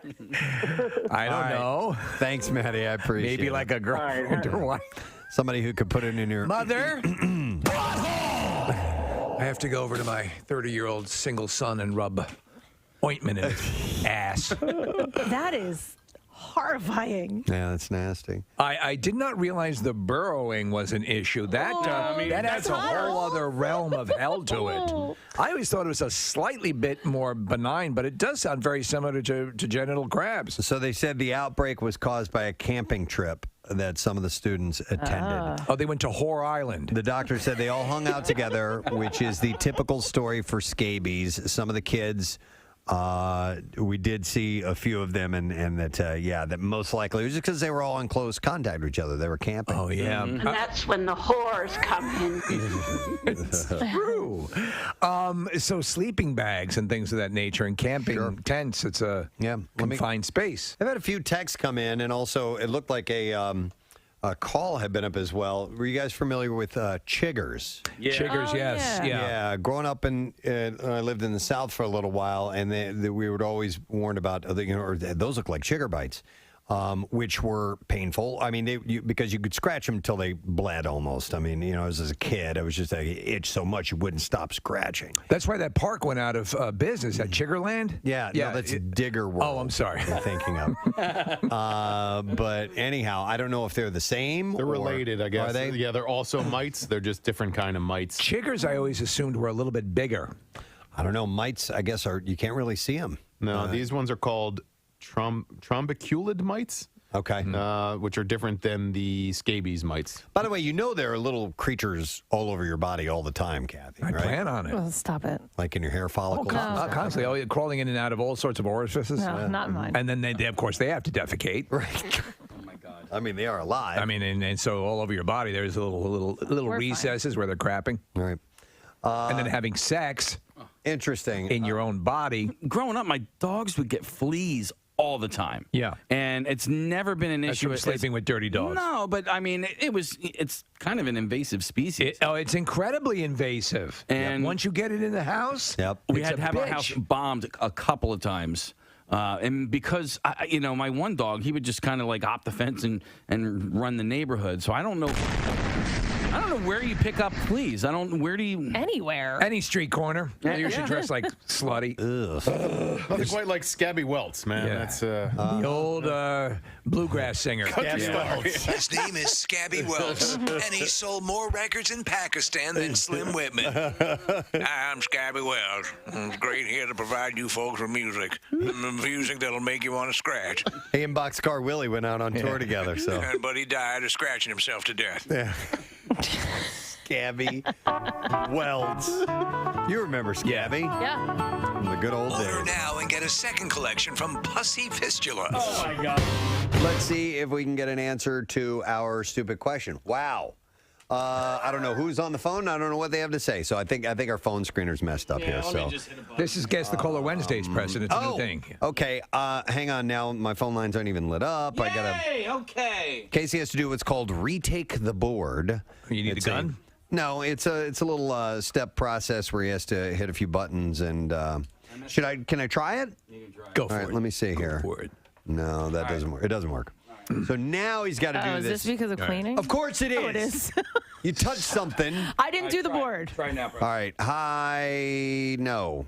It shows that somebody has them on the line right now. Did Bill Weston do the board? No, Hey, Casey, Robin did the board. Can you talk to them through that? Yeah, I can. Okay, Casey's going to interpret. Ask the person who's on the phone. Hey, WMMR, who's this? John, how you doing, bro? What's your All right. answer, man? What's the question? Ask John. So the angles in a triangle add up to how many degrees? Yeah, how many degrees, bro? Bro. He says 180. Is that right? John's right. Wait, hold the earpiece up to the microphone. Yeah, let's see if we can hear this. All right. Hey, wait. I got to wait for the bells and No, whistles. you'd have to put the other one so we could hear him. Yeah, this one. Yeah, there you go. Hey, John, can you hear me? No, Casey, there. Jesus. Let me try this again. John, can you hear me? John, say something. Can you hear me? No, we can't hear him. Casey's actually holding the handset up to the microphone. He was talking, John. Can you hear I know, him? but we can't. The mic. Yeah, just barely. By the Okay. way, I think he said his name is Ken. Now, is this John or Ken? He did say Ken. That's why I wasn't answering. All right, listen, Ken. Sammy's got to go. We gotta go. You won. Oh dear God. All right. Give him his goddamn prize. So the answer is 180 degrees. All right. I think we have it. I think it's I have fixed no now. empathy. Hold I on. have no Wait. No, it's not. I just hit the button and nothing happened. It's not. That sucks. It's not working, Case. Great. We were going to play the whoosh. Oh, jeez. Nothing is working. How did they clean the board with a hammer? No, we use Q-tips. Q-tips attached We to hammers? specifically didn't hit any buttons or unplug anything. Or you did. Or it push did. buttons You totally did. and had lesbian love on the board. Casey's trying to fix this so that we can hear that wonderful sound effect, but it's going to take a little while, so I'll move on. I bet you other shows can play woot woot. Okay, now the board just disappeared on me. Everything's shut down. I wonder if we're even on the air. Are we on the air right now? Oh, no. Marissa, can you go into the other room and just kind of give us a thumbs up? Let us know if you can hear us on the. I think things would sound different On the radio in our waves? headphones if we Well, were this is on the the air. longest emergency broadcast signal of all time. Right. It's literally the board, which is normally lit up with all kinds of crazy blinking lights, is now dead. All right, now it came back on. All right. Yeah. Yep, we're good to go. Marissa says yes. We're still on the air. Congratulations, guys. We were talking earlier about the three women behind home plate at the World Series, flashing their bibbies. By the way, did that make it on national television? Oh, yeah. It did, yes. Clearly. I don't care about the World Series right now. So. There was no mistaking it, and I find myself watching behind home plate a lot. I don't know I why, always do but too. I get distracted by it, and then you saw this coming on, and it was one of those things where the instant reaction was, "Wait, did I just see what I think I just saw?" Yeah, right. Are the mooning and the pressed ham as big anymore? I mooned somebody last week. You did last week? Yeah. I didn't. I was going to press hand, but I didn't want to. It was down the hall at the other studio. I didn't see. Wait, our own coworkers? Yeah. I didn't see bare ass yesterday, but I did see a man spread his butt cheeks on the streets of Philadelphia. What? Why? So we were at Steven Singer Jewelers, and we were walking over there, and somebody had pulled over to it was at right at 8th and Walnut, insanely busy there, okay? So this person had parked his car in a non-parking spot too close to the corner. A city bus is making the turn. The car's parked where it shouldn't be, so the bus can't make the turn. The car is in the way. So the bus driver starts leaning on the horn. Well, the guy who had parked the car happened to be standing right there, and he didn't like that. And he starts flipping off the bus driver. Meanwhile, everybody else is honking their horn, going, dude, move your car, move your car. And the guy bends over, spreads his butt cheeks. I took video after it. Did he drop trow? No, he didn't, but he wanted to. He was pointing to his ass and spreading his butt cheeks. Was he like, excuse me, may I ask you a few questions? No, but he was spreading his butt cheeks and pointing to it. So it wasn't a full-on moon, and it wasn't pressed ham, but it was still very entertaining. Yeah. So this chick is winning. Yeah. Oh, yeah. Everybody's talking about her. Are you kidding me? Mm-hmm. Done deal. Yeah, of course. But she was winning when God gave her a DNA structure that ended up working out nicely. But this strategy has worked. Yeah. So the thing is what do you do next? What's how do you top that? I think you try to become a Supreme Court judge. Maybe you do that. All right, guys. When's the next game? Is it tonight? Yep. All right. You're going to do it, Case? Preston Steve butt plug. Behind home plate, what do you think? Do you think that'll get us some? What do you mean? If I put a butt plug in and I moon the camera and it says Preston and Steve on it. I didn't know.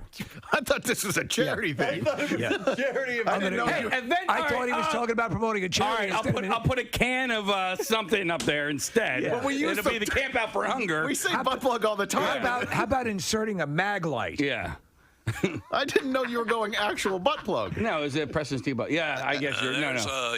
There's a fan there putting a full police mag light into his butt. You know, the game sure has changed, Ralph. It's for breast cancer. Yeah.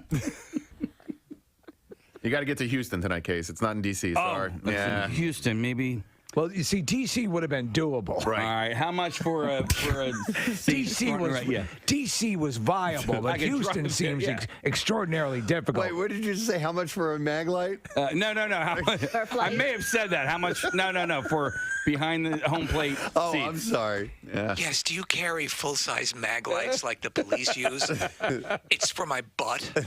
You check that, or you buy it when you get to Houston? Like you can buy that when you get to Houston. What's that? Yeah. Oh, it's for breast cancer month. Yeah. Wow. No, I would do it for Camp Out for Hunger. I mean, there you go. That is the obvious. Still abundance. Yeah. Yeah. Wow. So that way, the next time we're up at the award show in Washington. Right. They remember, they play little clips. I'm Kelly Ripa, and everyone was moved to tears when Casey put a mag light in his butt. Wow. And said, F hunger in the butt. Those inspiring words are now etched on marble.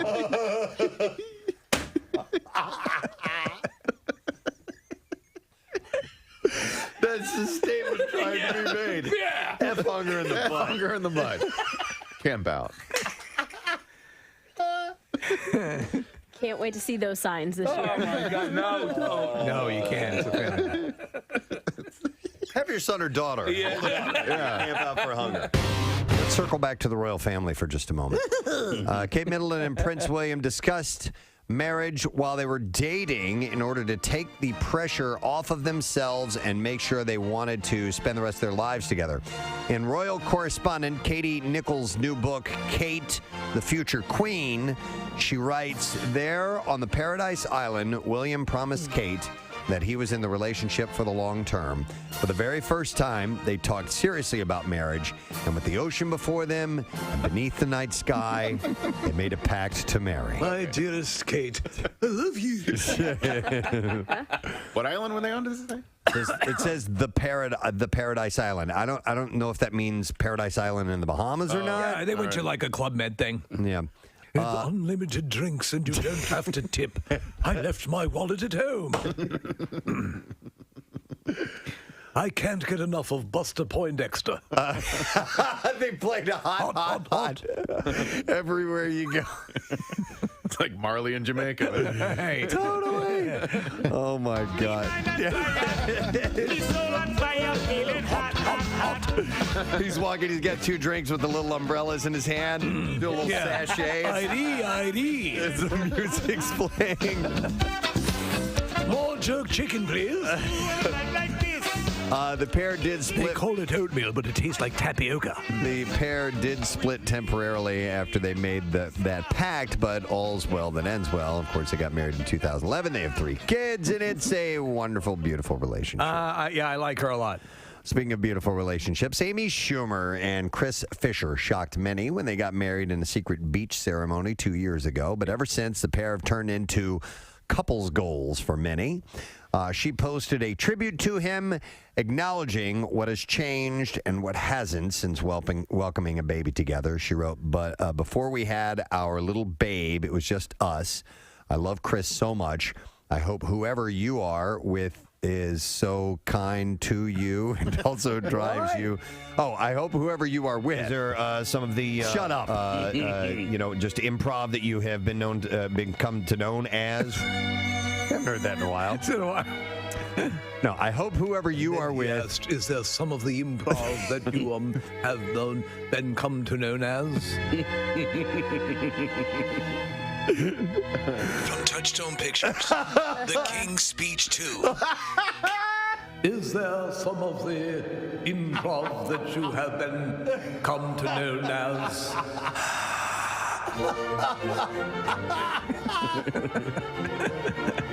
Oh my God. Oh. I love that idea. I absolutely love that idea. Pregnant Meghan Markle's sartorial choices. Yes. These are clothes? Clothing, yes. Okay, sartorial.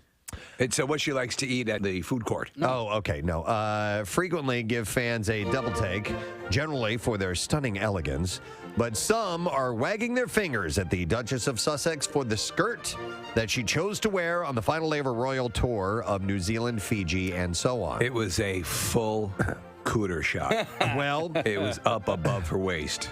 No, it wasn't. She paired a stunning royal blue Givenchy sweater with a sheer blue pleated skirt. So there was some see-through to it. Well, you know what? She has. Oh, wow, yeah.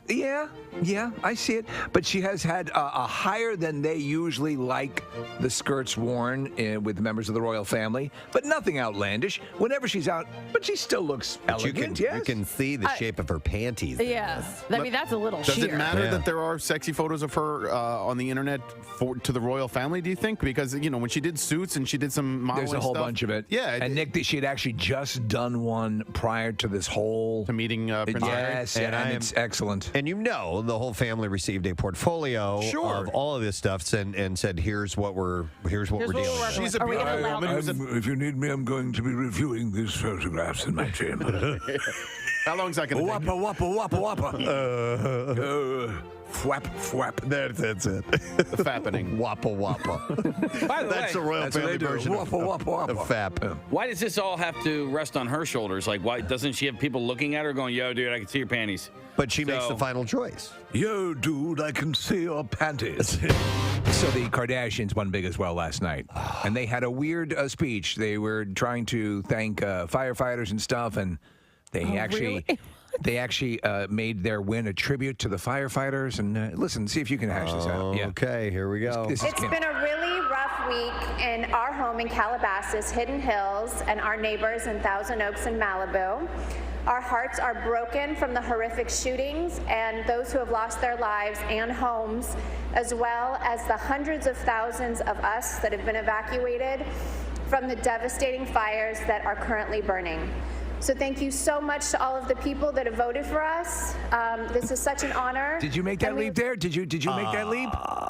Okay. There's a lot of fire out there, but thank you for voting for us. Are they dedicating the award? It gets to that at the end, yeah. All right. I'd like to dedicate this win to all of the firefighters, the law enforcement, and the first responders. Okay, that makes more sense. Okay. I like to thank the people what put out the fires. Like, it just doesn't seem very genuine It doesn't. ever when it comes from them. You can see the guys who are really, eating smoke and battling flames up. I got great news, guys! Kardashian was dedicated to us! Like, I get to see them sitting around, like, when we win, we should, like, dedicate to somebody so it makes us look good. Listen, I want to tell everyone up there on the mountain, you guys are doing a great job. The Kardashians just donated their win to you on a field choice award. I just want to carry that into the fire with you. That's the chief going on the radio to tell all the guys. Attention, everyone. The Kardashians just donated their win on the People's Choice Awards to you. So I hope that inspires you to go marching into those flames and that superheat and that whipped up win. No word on Little Women LA yet. Yeah. No. So the only reason that I might consider something like that is after grooming in my intimate areas, is that the stubble sucks. Prespo, I'm waiting. One second, honey. You get a little itchiness for a day or two. So what do you use? When it freshly grows use back an in. electric shaver? Yeah, That's what I use for electric safety, razor. yeah. And I like to be shorn tightly for that oh-so-porn look. You know. I just don't find it hygienic. I don't want to have a knotted. I don't want to look like the legend of Boggy Creek down there. I only do it like every couple months. Just like, oh yeah, it's getting a little long. So I mean, I do 100 brushes every night. Oh, gross.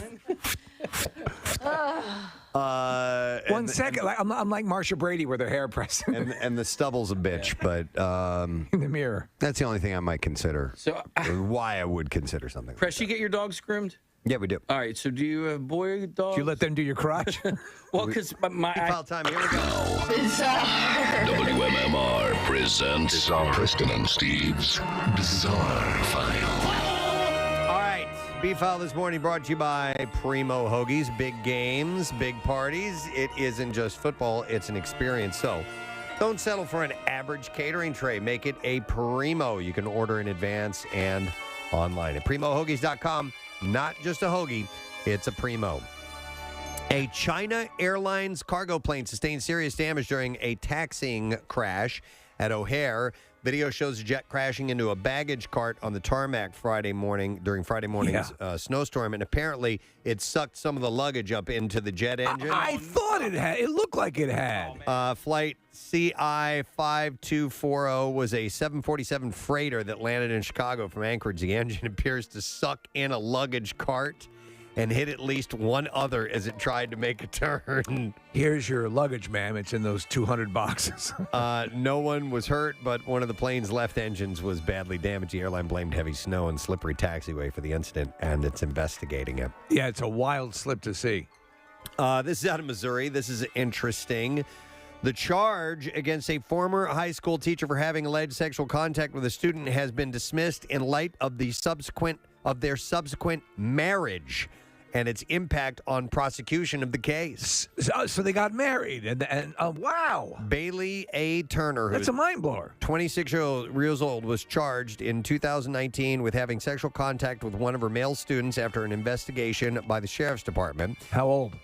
I don't. A high school student. I don't know. Turner was in the middle of her first year of teaching English at Sarcoxy High School when a case arose that she'd had sexual intercourse with a student, and she resigned from her position there. The school board subsequently voted the petition to state to have her teaching license revoked. The charge against her was being dismissed in light of the defendant having married the student in question. Wow. And because marital or spousal privilege now applies, her former student can no longer be compelled to testify against her, making the state's case exceedingly difficult to prove in court. Regardless of the fact that the crime took place prior to the marriage, right now they can't compel him as her husband. Yep. Wow. And they would have a hard time proving it because of that. Turner has surrendered her state teaching license, but which has been a primary concern for the prosecutor's office. A bolt of lightning that stretched nearly 500 miles across 3 U.S. states is the new world record holder for longest flash.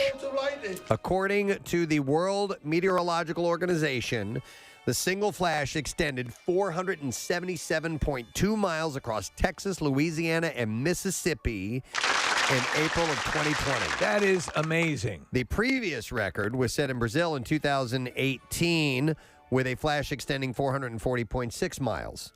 In addition, a single lightning flash over Uruguay and northern Argentina reportedly lasted, listen to this, 17.1 seconds. 17-second lightning bolt flash. Beating the old record of 16.7 seconds. You might have thought it just became daylight all of a sudden. Yeah, Randall Cerveny, the chief of records confirmation, says lightning usually doesn't stretch further than 10 miles and lasts less than a second. He said these two lightning flash records are absolutely extraordinary. New satellite tracking technology was able to spot and confirm these new records. That's wild. A woman flying from Ghana to the U.S. gave birth weeks early during an 11-hour flight over the Atlantic. The woman, who was not identified, was not due until late February, but she began having contractions on United Airlines Flight 997 about 6 hours into the flight. At what point will they try to dissuade you from flying? Don't know. Most passengers When you're crowning? did not know what was happening, but Nancy Anan had first noticed the woman's pacing. She said she was going to and from the bathroom. She looked very distressed, and I thought she was very uncomfortable. But she was uncomfortable because she was dilating. About an hour later, the pilot asked for medical personnel on board to step up without specifying why. And she said, we thought someone was unwell, and I heard push, push, and all the encouragement. She had on layers, so I didn't realize she was pregnant. Oh, my God. After the Yes, pilot, stewardess, can I get a teething ring? After the pilot called for a medical assistant, Dr. Stephen Ansah-Addo, a dermatology resident at the University of Michigan, jumped into action. Also leaping into the delivery fray was a nurse from Dayton, Ohio, and a flight attendant who was a former nurse. Cool. Crew converted the area behind the business class on the cabin floor in the space provided by the emergency exits into a delivery room by laying down blankets and towels. Turbulence jolted the plane at points during the flight, adding to the drama, and out came a baby boy who belched out a loud cry. There were still 3 hours left in the flight before it landed at 5:41 a.m. Sunday, where the woman and her little stowaway were delivered into the hands of airport paramedics. The doctor had said if there had been complications, there was nothing they could have done for her. But fortunately, there were none. You would imagine they would have some sort of I mean, they have medical equipment on board, most airliners. Yeah. But I don't think they'd have anything that could comprehensively accommodate a woman giving birth. Yep. Like that I know of. stirrups you can put on your chair. Right. Maybe they put those where they slide the trays, Preston. You have stirrups that pop up. All right, and then finally, we will end with this one. A Florida man is behind bars after allegedly battering a female victim with hot ramen noodles. Responding Friday morning to a domestic disturbance call at a Fort Pierce residence, sheriff's deputies spoke to a woman who said that she was struck with noodles thrown by Brandon Smith. And they were heated. Following a dispute over allowing Smith's dog onto a bed. After Smith hit her with the noodles, the woman alleged he struck her on the back with the hot pot. Ooh, that's not cool.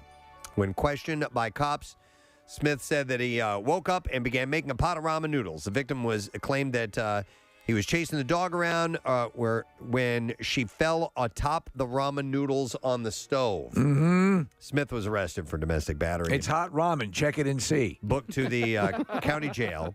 In this past year, Smith has been convicted of cocaine possession, resisting police, and driving without a license. What was the temperature on that hot ramen? I think 103. Okay. Was That's it? right. Okay, yeah. All right, and that is all I have. Second foreigner song of the morning. Yeah. You know what? We'll find a third one. That is what I have in the bizarre file for you. So hot ramen. With that, we're going to take a break. We'll be back in just a moment. Stay with us. Have two male dogs, and they have to like shave their peens and their heinies. Yeah. Which I've like. Did you ask if I avoid the dogs? No. I'm sorry. Okay. No, I was going to say. You get thrown off by the peens and heinies. Do you have a boy or a girl? We or did both? the nails, the teeth, and the peens and heinies. That's the name of the place, Peens and Heinies. Peens and Heinies. Have you guys been? It's on 202. It's called Peens and Heinies. Come on in. By the way, I heard Casey on the phone with his groomer the other day, and he was like, so I've been told when I bring my dog back that he's not too calm and that we need some extra help. I had to give him a big dog. I had to go and get sedatives for him. I had to go to the vet. Poor thing. Dude. And what's crazy about this, and Steve, you can probably attest to this, is that dog is the dog that I want to introduce to strangers because he's so loving and nice and all that stuff. And the other one, check out that peen.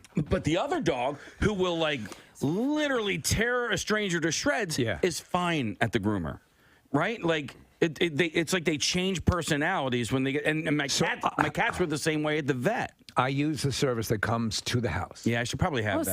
The same lady? It's Avery. Yeah, I used her. She was good. Avery's is great, and they show up, and so the whole deal is they get used to going out of the house, right up, step up into the van, which is parked right by your house, right there, and they get it done because otherwise I don't want to have them have a full-blown seizure. And, man, the peen and hiney is great. My dog is peenless, so it's just hiney. Yeah. My female. Yeah, but so somebody was also telling me that a way to sort of combat that, because it's the hairdryer, is to, like, when he's eating, run a hairdryer next to him while he's eating so he doesn't. I know. He's going to never eat again. Is this the big dog? This is the big dog. Yeah. What's the big dog's name? Reggie. Reggie. Reggie. Yeah. Yeah.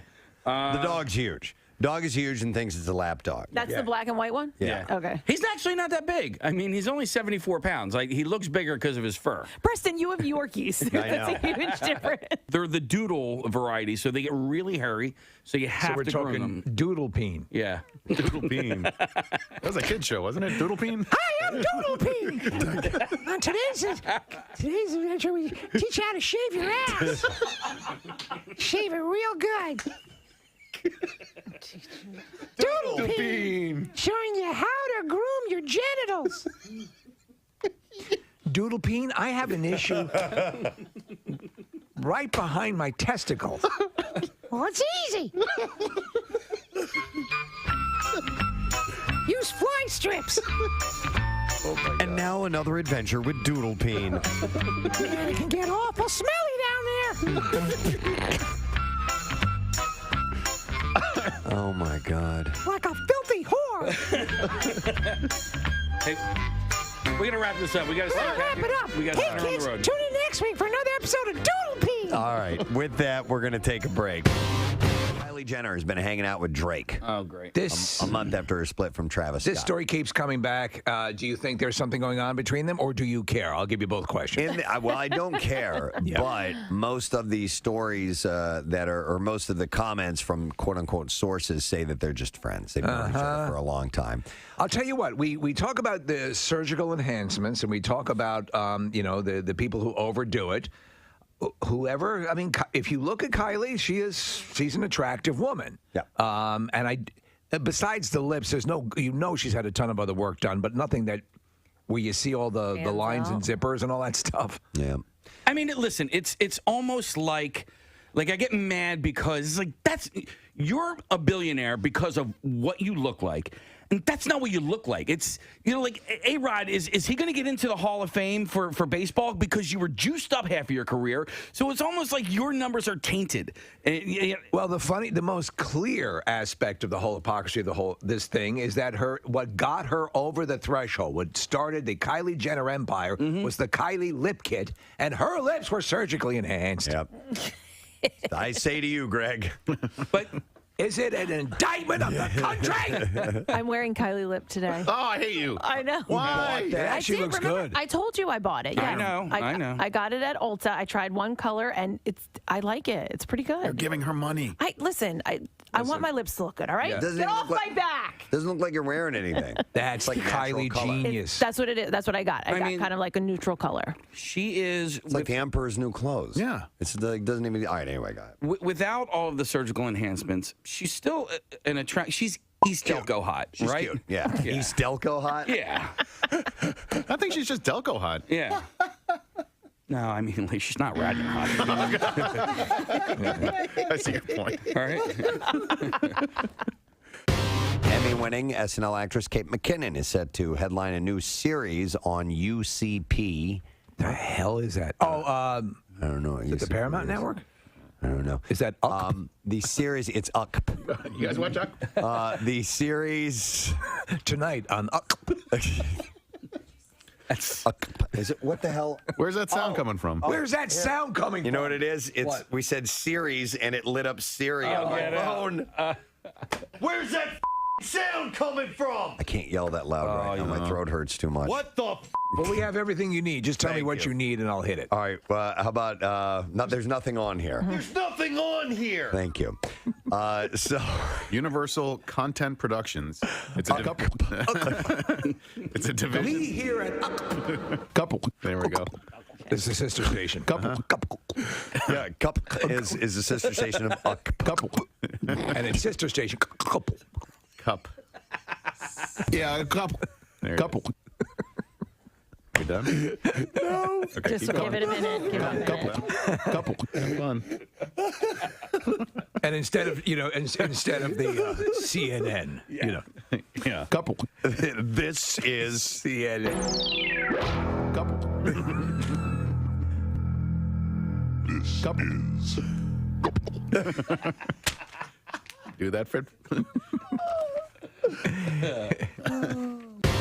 By the way, Shake Shack, Yep. love their burgers, but I might as well eat them while I'm sitting on the toilet because that's how quickly they go through me. Just for some particular reason? Yeah. There is Do you get the special sauce? Dude, so He makes the special sauce. I literally ate it one time, and I was driving home. I ate it by Helium. There's one right there. Oh, no. And I ate it, Oh no. and I had to race. Oh my God! I'm trying to get home. I was trying to get home. Yeah. And it was late. It was probably like 10, 11 o'clock at night. I was I can make it. And by the time I got to about Route 1 on 76, I was like, there's no way I'm going to make it. So let me get to the radio station. Quick. Oh. Stat, right? Yeah. Got to the radio station. Couldn't make it to the fourth floor. I had to dump by outside next to the... Dude, wait a minute. Yeah. Did you take a dump You crapped outside of the building? I had to. How long ago was this? this morning? God. Kathy, I it was just- either that or in my pants. What do I do? Sometimes I don't know. Right? So I had to do it next to the... so... Couldn't you at least pick a competing station? Yeah. Well, no, I mean, because and also just so open to tell the story. It's amazing. not right away. I had to wait a couple of years before the security footage was deleted. You know what I'm saying, Kath? More FM's right over there. Right. Q102 is right down the street. Q102 is down the street. He crapped there. Oh my God. The story does get a little bit better. Funny. How? How could it? Ow. But could you have imagined had he been stopped at another radio station simply because it was an emergency? Yes. Right. Local broadcaster in a clear attempt. Like a superintendent of a school. Right, exactly. Right? He would have been raised to heroic levels here. Now, how does the story get better? Oh, man. I think I'm just going to end it there. No. You started down the Just path. say it quietly so we can't hear it. I'll just whisper it. They're not listening. So, Yeah. so I had to Smeared it on someone's car. I had to leave it there in the grass. Yeah. I couldn't take it with me. Right. Oh, you didn't want to take it with you? No. I couldn't. So what You ended take up. your dog for a walk. So, I left it there.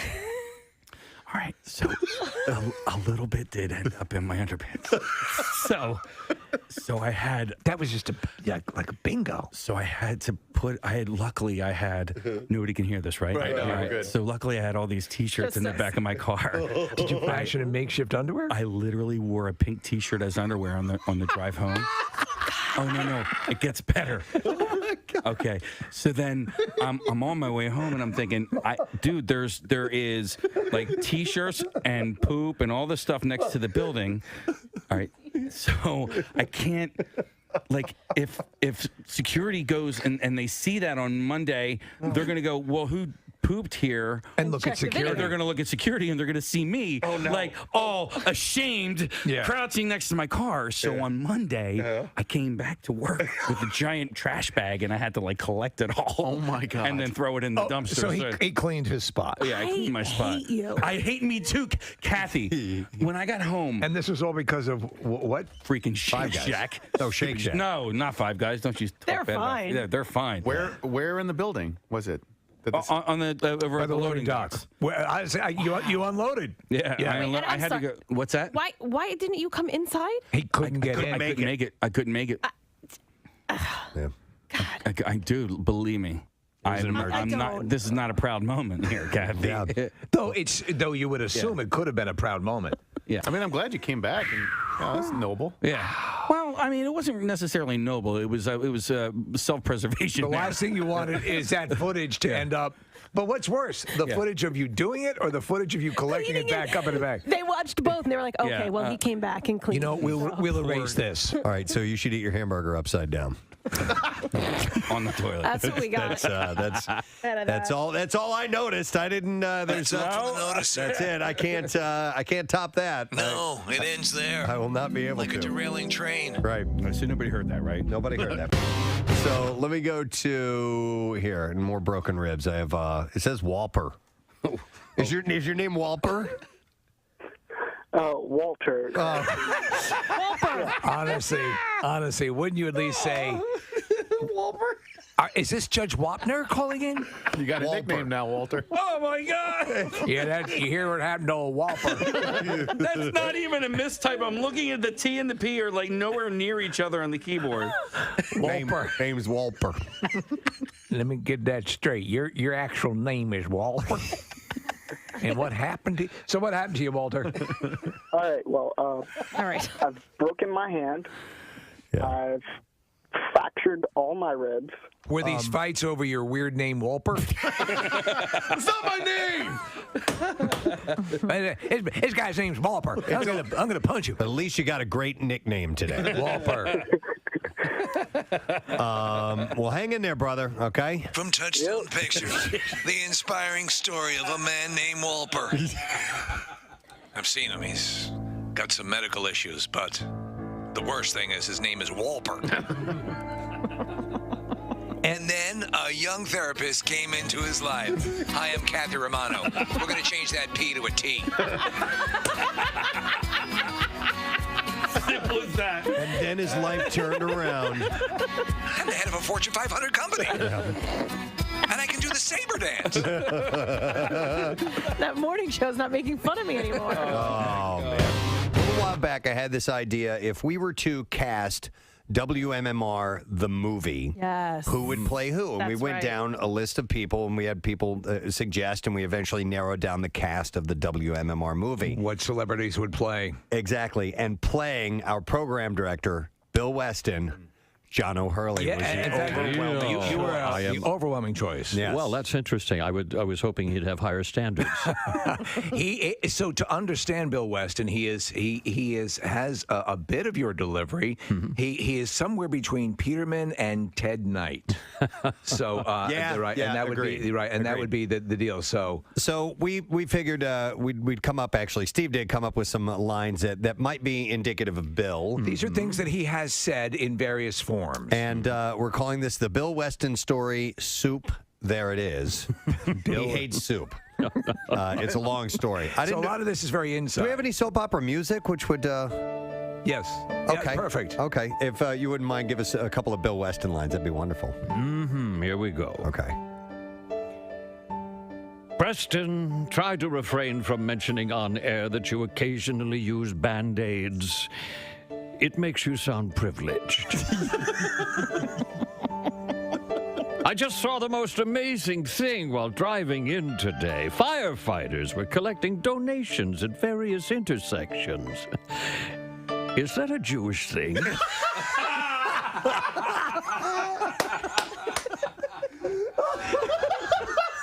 So last night, I was jarred awake from my slumber by a horrible nightmare. Both Preston and Steve were there in the studio, sitting on horses. A couple of shout-outs, if you guys don't mind. Got this email. It says, Dear Preston and Steve Show, Gadzooks, my name is Neil, and I live in Brisbane, Australia. My partner Amanda is a PA local and longtime daily listener of the show who moved out to Australia back in February 2016. And the last time she was home to see her family was in late 2017. And although we had planned a trip to the USA in mid-2020, the pandemic crapped fiercely on all over those plans. Her birthday is coming up on the 4th of February. Man, I'm a couple days early. I apologize. And after not seeing her family for a number of years, she's noticeably homesick. She listens to your show every day. Wow. And it would honestly mean the world. If you could please give her the loudest, wettest, messiest birthday shout-out possible to help me put some PA love back in the air. And then he says, P.S. I used to be a passive, occasional listener of the show until I heard the insanity of Bajmir. Ringa. And now I am an active daily listener. Keep up the outstanding work. You guys are awesome. Kindest regards. And that is from Neil, who is checking in from Brisbane, Australia. So thank you, Neil. And we're going to do that shout out. Give him another one. For Rim job. Yes, thank you. For And a rim job for and a you, rim too. job for you. One more time, Case, if you will, please. Rim job. Bajmir. Happy Does a Bajmir. rim job go in the counter direction below the equator? I think so. Yeah, so yeah, it would be Bajmir down Right, there. right, yeah. Oh, yeah. Rim job. And then this one says, hey, I want to see if I can get you guys to do a shout out for my boyfriend, Jeff Mogul from Pottstown for his birthday, February 1st. So I missed this one yesterday. He will be 63. We listen every morning on the way to work. We both drive a school bus and listen whenever we get a chance after the kids get off, of course. Jeff has been listening to you all forever. He turned me on to you guys about 2 years ago, and I'm so glad that he did. You all rock. Thank you so much. It would make his day, and he deserves it big time. That is from Missy Salomon. So here is the shout out for you. That is for Jeff Mogul. And then, this isn't really a shout out, but our buddy, former intern, and extended member of the family, Jake Matera, has released his comedy special. Nice. On YouTube, on his YouTube channel. And it is called A Soft One. I've not had a chance to see it yet, but I wanted to go ahead and give this a plug-a-rooney because Jake is hilarious. He's great. And he's one of the nicest guys you'll ever meet. So you can do a search on Jake Matera, spelled Mattera. It was recorded at Helium Comedy Club. And he's very, very proud of it. He said that it's a decade's worth of material, involved him figuring out his own voice as a stand-up comic and sharing some of his most awkward and personal moments. So it's cool. So A Soft One is available for purchase, or if you prefer, you can stream it for free on Pandora, Spotify, Apple Music, Amazon Music. But he said, please just thumbs up my tracks or album because it really goes a long way in helping me get some new eyes on the stand-up. We'll definitely do that. So that's really cool. So that's awesome. I can't wait to check that out, Jake. Congratulations, man. She's very, very, very proud of that. I got a text message from Jackie Bam Bam this morning. Oh, yeah? Did you say a cool word? I did not say a cool word, but it was a screen cap of a post from someone who said that was funny hearing Casey call Jackie Bam Bam from the porta potty tonight, griping over the fact that there was currently no working water in the building. That was hilarious. You guys should do a podcast together. LOL. So this was from somebody who listens to Jackie and heard you called into a show or something. What happened? I mean, he would make you think that he called me. All right. And he wanted to put me on the air. I love Jackie Bam Bam, and he loves me as well. What time, Case? Midnight? It was after 9. Okay. I started to push it at that point. It was. And listen, I had a busy day yesterday. I had just sat down. I was out. And I had just sat down and I had just turned on that TV show of Kristen Bell on Netflix. Okay. Yeah. One of the woman in the window thingy. Yeah. And then he called and I was like, I'm not answering. So I hit no. And then he called me right back again. And so I was like, all right, I guess I have to answer. This is important. He loves you so much. He does. And I love him too. Of course. I just didn't feel like talking. But anyway, and so he was talking to me about what had happened in this building yesterday. So apparently there was a water main break or some kind of a water break here in the building. As I was leaving yesterday, I saw a fire truck out in the front, and I was curious what that was all about. But they didn't have their lights on. It didn't seem like an emergency. Nobody was freaking out. And then I found out later we had some kind of a pipe burst or something like that. A which main is pretty break. common this time of year. And it was severe enough where they needed to tend to it immediately. Yeah, I think it's a pretty big deal. Like they're going to have to shut it off again. Was there flooding in the building? I'm not sure. In the basement. Really? Yeah, and they evacuated the entire building yesterday. So if you were here and you were a non-essential employee or you were not on air, you had to go home. Is there a better word for evacuate? Because that just makes it sound like there Taking was a jump? No, it just makes it sound like there was a lot of danger involved, and I don't know how dangerous it was because people did remain in the building. Well, why would they if they wanted everybody but essential on-air people to leave the building? I don't for they didn't have water break. I don't get it. There was no running water whatsoever. You couldn't use the toilets. You couldn't use the sinks, anything like that. But why not say, look, it's going to be an inconvenience if you need to use the bathroom. We don't have one here. Not everybody leave right now. You know what I mean? Run! I don't know, Marissa. I was here actually when Joe Bell, our what's Joe Bell's general manager? He's the general manager. Thank you. I was like, what's his title? He's the group manager. Yep. Thank you. And it wasn't like it wasn't like a fire drill, like everybody get the hell out of here. But he was like, you got to go. Like, well, and I think it came from the building. I don't think. Right? I don't think Joe made the decision. Yeah, I think the you're right, entire but building I had just- to well, there's probably evacuate. some like law, like you can't be in a building if there's no running water and bathrooms. Well, let me ask you too: if there's water not accessible, even from on the externally, what if the building catches fire or something? Yeah, that's a good point. So that could be a liability. maybe. All I Yeah, know I is don't know. Pierre said either to Joe or Rodney, he's like, well, I just flushed the toilet and it worked. So Well, I came in this morning, like I stopped to pick up extra water and stuff because I figured I don't know what I'm going to encounter here. Oh, I didn't even think of that. Yeah, so I stopped and I got in, and I go into the bathroom and the water's running, the kitchen water's running. I flushed the toilet a few times, completely running. There was no sign saying not to.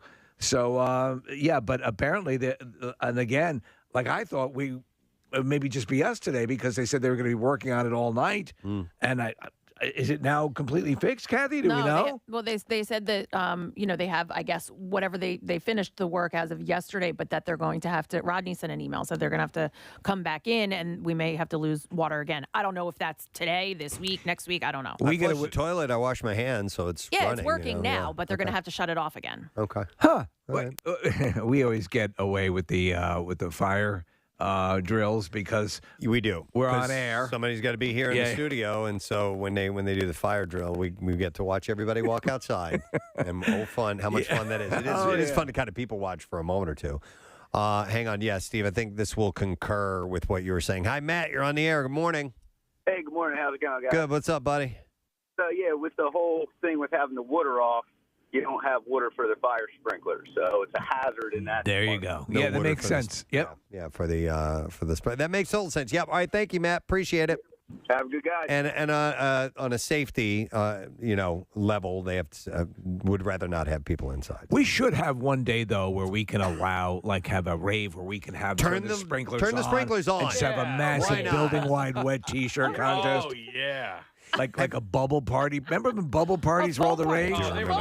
Yeah, man. I would disgusting thing ever. I would like to be in a building when the sprinklers go off. Yeah. That'd be as long as people weren't dying and it was okay. Yeah, I mean, and listen, it's also water damage can be worse than fire damage sometimes, but as far as the monetary.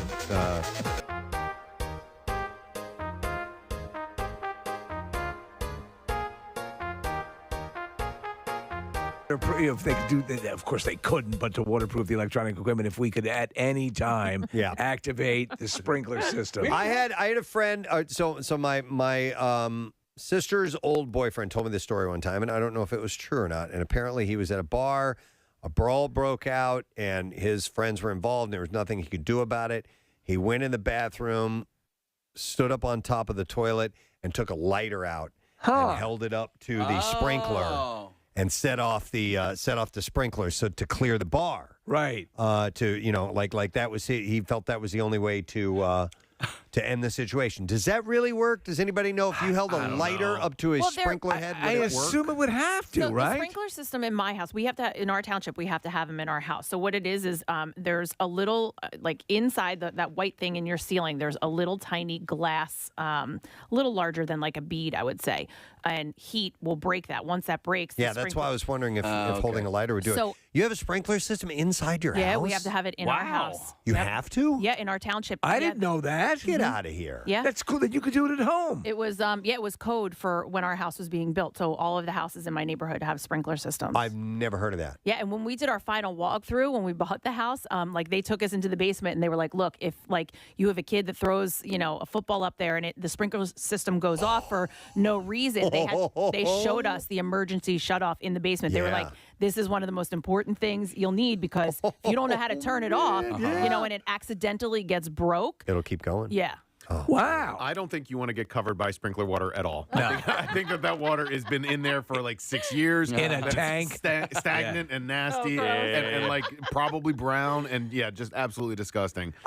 So anybody else have that code in their neighborhood where you need I've never even heard of it. Oh, I also have, we talked about this before. I also have that big, giant red alarm, the big red bell that remember you used to have in your elementary school. Right. That's also in my hallway upstairs. What's that for? That's code 2. That'll go off and to alert the fire department. Okay. Yeah. We had to when we had our pool built. One of the code rules is you have to have an alarm on the door that leads to the pool. Oh, okay. And essentially, if that door is left open for more than a minute, it goes off.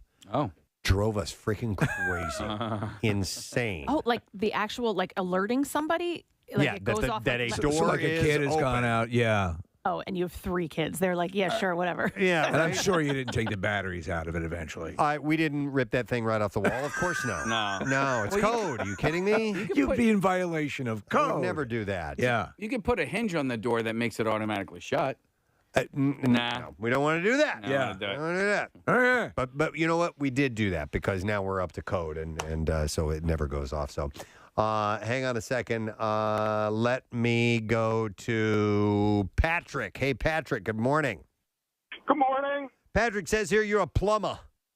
Yeah, I'm a plumber over here in New Jersey. So the reason you guys have to leave the building after the water's shut off, it's a state law. So some people are really nasty and they'll continue to use the bathroom even though there's no flowing water. And then it's up to the plumbers to get it out of the toilet. That's actually that's what I was thinking. Wasn't even thinking of the fire code. I'm like, they're going to make fun of me if I say this, but people are going to be like, yeah, well, I have to go to the bathroom anyway, fill those toilets up, and now what? Patrick, it also says here that sprinkler water is nasty. You can concur this. So the water has been sitting in those pipes since that building was built. That's what I thought. So you're for 10 minutes, that water's going to be black and stinky. Oh, I love really? that. Okay. It's like the beginning of the movie Blade. With that one. All right. Thanks, Patrick. Appreciate it. In the beginning of the movie Blade, it's a vampire rave, and they turn on the sprinkler systems, and it's spraying blood out, and it looks black. Let's go to Duke. Hey, Duke, good morning. Good morning. How are you? Good. What's up, man? Looks like our previous caller already covered it, but yeah, I wanted to say, first off, it's not like the movies. Only the sprinkler heads that are over actual fire or above a certain temperature are going to be the ones to go off. So the whole building would not go off, correct? Exactly. All right. So your buddy who went in the bathroom is telling a tall tale because it only would have set the sprinkler off in the bathroom, not the rest of the building. All right. Yeah, I was suspect of that story. One thing it would do is usually there's an alarm on that detects the flow of water from that head and calls the fire department. So the fire trucks might have showed up 5 minutes later, but it wouldn't have wet the whole bar down. All right, thanks, Duke. Preston, what your friend should have done was what Chuck told me he did when there was a huge fight broke out at this bar when I guess he was probably like 24, 25 years old. He said there was a gigantic brawl. And he and all his friends, what they did is rather than get involved in the brawl, is they went to all the tables around the brawl and grabbed all the pitchers of beer off of those tables and ended up drinking those pitchers for the rest of the night. So, yeah, if you want to do that, I think that's probably a better option for you. All right. Here's a text that says, all new residential construction requires sprinklers. How new? Where, though? Yeah. I'm curious about that because I was not familiar with the residential requirement of by recently, my house was built in 1878 or something like that. So well, ours was built 17 years ago, and we didn't have that. There you go. We don't have them, so it depends, I guess, maybe where. I don't know. We'll go to Charlie, firefighter for 30 years. Hey, Charlie, good morning. Good morning. Good morning. What's up, buddy? Hey, it is true. Only the sprinkler that is activated interior will go off. Okay. So that is true. But there is a case if you have a hotel and there's a carport where people drive up and they unload, that can be sprinklered, and it's called a dry system, so it won't freeze in the wintertime. And what they do is they have one clapper that's interior, and the rest of those sprinkler heads are under air pressure. So What's a clapper? One lets go, they all go. Let's put it that. All right. So a clapper is not, you don't clap your hands twice and then it starts. Clap on. And It's, you can turn 3 times for a gas fire and twice for a wood fire. Gotcha. Thank you. That would be great if you could activate your sprinkler system with a Clap clapper. on. Yeah. And all of a Clap sudden on. the water goes on. Let's go next to Robin. Hey, Robin, good morning. Oh my God, I love you guys so much. Thank you, Robin. We love you. What's up? So when I was in my early 20s, I was living in King of Prussia in an apartment building that had, by code, the sprinklers in every room like Kathy was talking about. Yeah. And one night my boyfriend and I got into a stupid argument and he was getting ready to storm out. So he throws his coat over his head and the zipper clips that little whatever in the sprinkler head that breaks if it gets too hot with the fire. Oh my God. And it caused $50,000 in damage. Wow. And I got, it's a long story, yada, yada, yada. I ended up not being responsible for it. But the best part Oh, we're losing her. No, We're losing her for the best part. Right at the best part. Linda, you there? No, It's Robin. Robin. Oh, I'm sorry, Robin, Robin. oh. Are you there? We lost you. The best part is what? Can you hear me? Yes. Yeah, the best part is the cop didn't want to write in the police report that we were having a fight because that could have issues. So he wrote that we were engaging in amorous cowboy antics. And that's what Engaging in amorous antics. And that's what caused $50,000 worth of water Amorous damage. cowboy antics, which amorous is cowboy antics. I pissed myself laughing when I heard that. oh my God. Wow. That's I awesome. guess insurance would be more likely to respond to that than a fight. They want to know you're doing reverse cowgirl. And was this was in an apartment or a home? It was in an apartment building in Upper Marion Township where it was required by code, like Kathy was saying, to have those sprinkler heads in every room. So I assume, and Kathy, with your situation, you have a water reserve tank in the house somewhere? I guess. Hey, Robin, whatever happened with that relationship? Did it end shortly after that?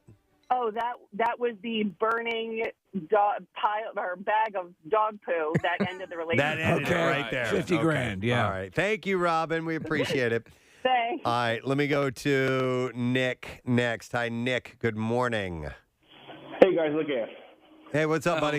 Lick ass. Kathy. Kathy lick her ass. I love that. Lick ass. What's up, Nick? So I work for a major supermarket that may have donated a whole bunch of stuff during Camp Out for Hunger. Excellent. Anyway, so I was driving the forklift in the back room, didn't realize how high the pallet was, and didn't realize how low the sprinkler line was, the main sprinkler line. I took it out, broke it open. It is the blackest water you'll ever see in your life.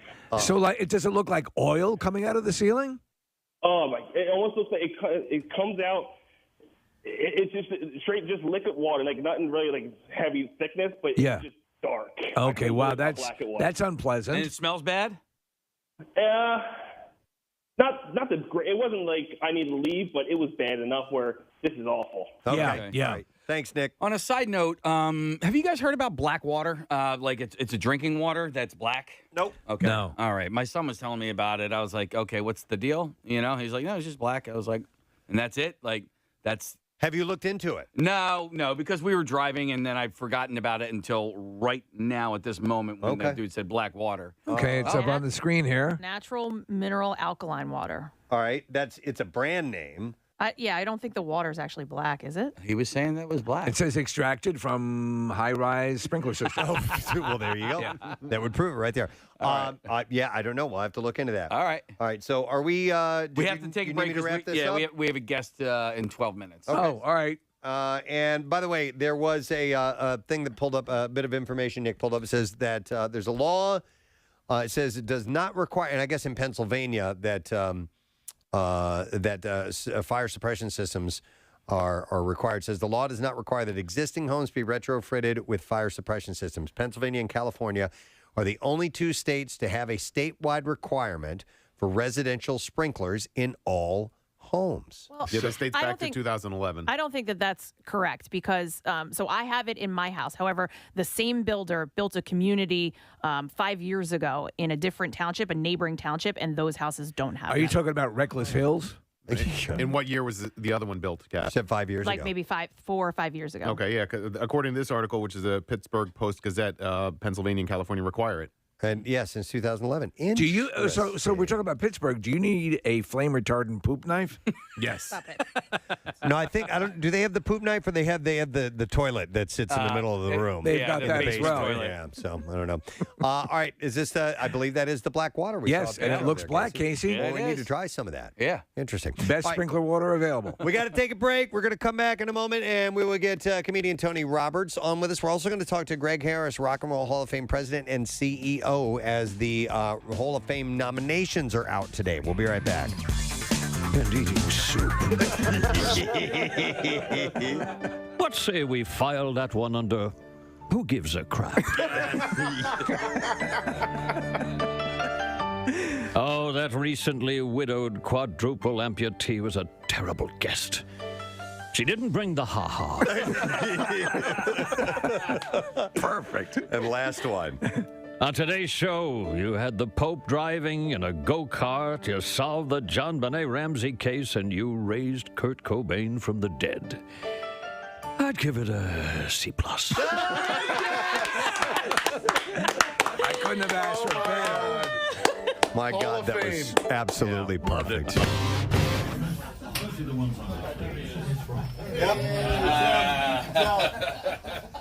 I am nothing like that. All of that stuff is taken out of context. My God, it's like looking in a mirror. It's like, by the way, the interview, I'll give it a B+. B+. No, that was terrific. Oh, well, thanks very much. And for playing along with it. Absolutely. I don't know. You really Gold. It's gold, Jerry. It's gold. All right. We're going to have to probably pay a retainer to use that. So no drops. We're not going to use those as drops. So. But thank you very much. That was a great interview. By the way, who was the singer who did that ghastly song, Pina Colada? Oh, Rupert Everett. Or wait. Rupert Murdoch. Rupert Murdoch. No, it was Rupert. Rupert Everett, wasn't it? I think Not you're the right. guy from Harry No, Rupert Potter? Everett's an actor. Yeah. Who the hell am I thinking of? That's Rupert. I'm way off. Oh, don't play it. Oh, it makes me ill. Caught in the rain. I detest What's his, Rupert every Holmes. second of Rupert Holmes. Rupert Everett is the actor. I rarely would beat up on a song. This song makes me want to vomit. Midnight. Oh, stop it! In the dunes of the Cape. Wait, why do you hate it so much? It's hideous. It's first of all, he says, my lady. You know, my lady. We got some problems with my lady, my old lady. You know, and then I'm going to look in the newspaper and hook up with some chick. And This would definitely be yacht rock. The same my lady, and the same chick is hooking up with me that I was trying to get away from. I'm just surprised because it's very Buffett-esque, and It's you not are such a Buffett-esque. huge It's Buffett ghastly. fan. Okay. It's ghastly. Actually, Jimmy Buffett has said this is a perfect song. He has not. He has not. Pierre, it's all I was rock like, and roll. see? Yeah, isn't it all rock and roll? Isn't it all rock and roll? All right. Oh, man. Turn myself against me. Turn. It is about having an affair. Like he's trying to set up an affair, and his wife is trying to set up an affair. Rock and roll. When you listen to the except for lyrics, this crap. it's pretty messed up. All right. That's the great thing about rock and roll. I'll stand. Whatever you're into, as long as it's not Rupert Holmes, because that's crap. See, the danger on this program is to reveal any vulnerability, and then it will be immediately seized on by the rest of the masses on the Preston and Steve compound complex, and then, but not just once, they'll save it in that file. And then, when you least expect it, pull it out. Well, you know now this will be something for you for a while. Yes. And then you'll be able. There was a second though Rupert Holmes song. Yes, there was. Besides the Pina Colada song. Do you remember that, Preston? Dry Martini? I don't know. Nick's going to have to look Do it up. check, yes. Something called Him, Steve? I don't know that. Yeah. Sing it, Nick. But it came out in 1980. Pina Colada came out in 1979, so it was right afterward. But maybe he was that was a hit single. It's apparently. him. By the way, you just said pina, and I've heard that that's technically the way you say the drink, pina colada. Pina colada. Although I always used to say pina colada, but he sings pina colada. If you like pina colada, It's actually piñas. Yeah. oh, and when you have more than one. I hear a pina colada. Hang on, let's Here, listen. let's play it. Oh, no. Here we go. What have I done? I hear pina. Do you? Yeah. All right. You're just looking for reasons to hate it. It's it's a letter. It's a letter in the Latino alphabet, an enya. Yeah. Is that actual And letter. also, she was an old rock She darling. was, yes. She. Orinoco Flow. That's right. That was Enya. I forgot about that. Oh my God. All right. On my program today. That song is bizarrely hypnotic too, isn't it? Which one? Orinoco Flow. Oh, yeah. I love that. All right. I'm sorry, Pierre. Take two. Try that again, Enya. Sorry. That's rock and roll. That's Orinoco Flow. I like the first one better. One more time. We're going to have to go again. I love that. They're in the booth telling her she's got And you can sing it again. In the land of peace. Oh, my God. Let's do that again, Enya. You don't want to leave it in? I just coughed up a manatee. Oh, God. Someday yodeling's going to come back. It will be. It's all rock and roll. Yeah. It is. Yeah. Yodeling is rock and roll. Except for Rupert Holmes, who is the biggest cancer in music. A tumor that needs to be excised. I wish him unending misery. Where did he go? He's on the floor. You killed him. I'm so Whatever you're surprised he into. hates it. I don't hate. I don't love it. I don't Any embrace kind of it. rock, country rock, except for Rupert Holmes, who stinks so badly. He taints everything he touches. Like a plague he is on music. There goes my peace and love. Yeah, what do you mean you don't hate? You just tore him apart. I take it all back. By the way, somebody texted and said I would listen to an entire show of Steve doing cough takes of famous songs.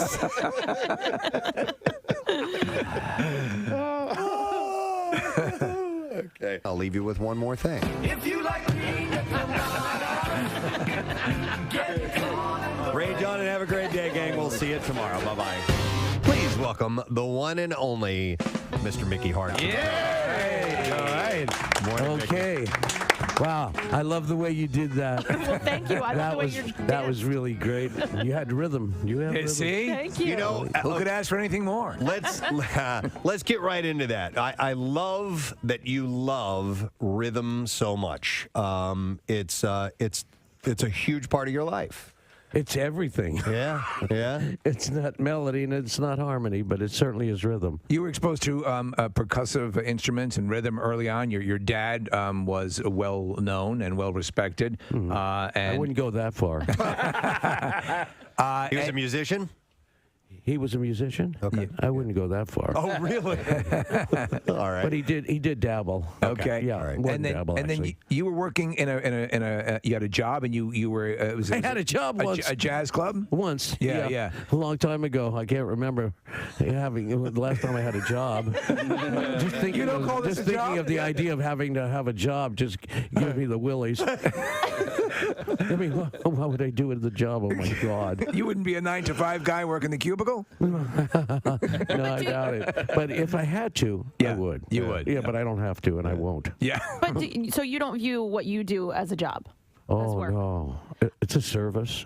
It's a service industry. I mean, that's what music is all about. You know, you provide a place where people can come and have an emotional moment, Right. And ritualize. So, yeah, I know, and I think it's very profound, and I'm very, what should I say, honored or Yeah, blessed sure. or whatever you want to call it, to happen to fall into this universe as a percussionist or a drummer.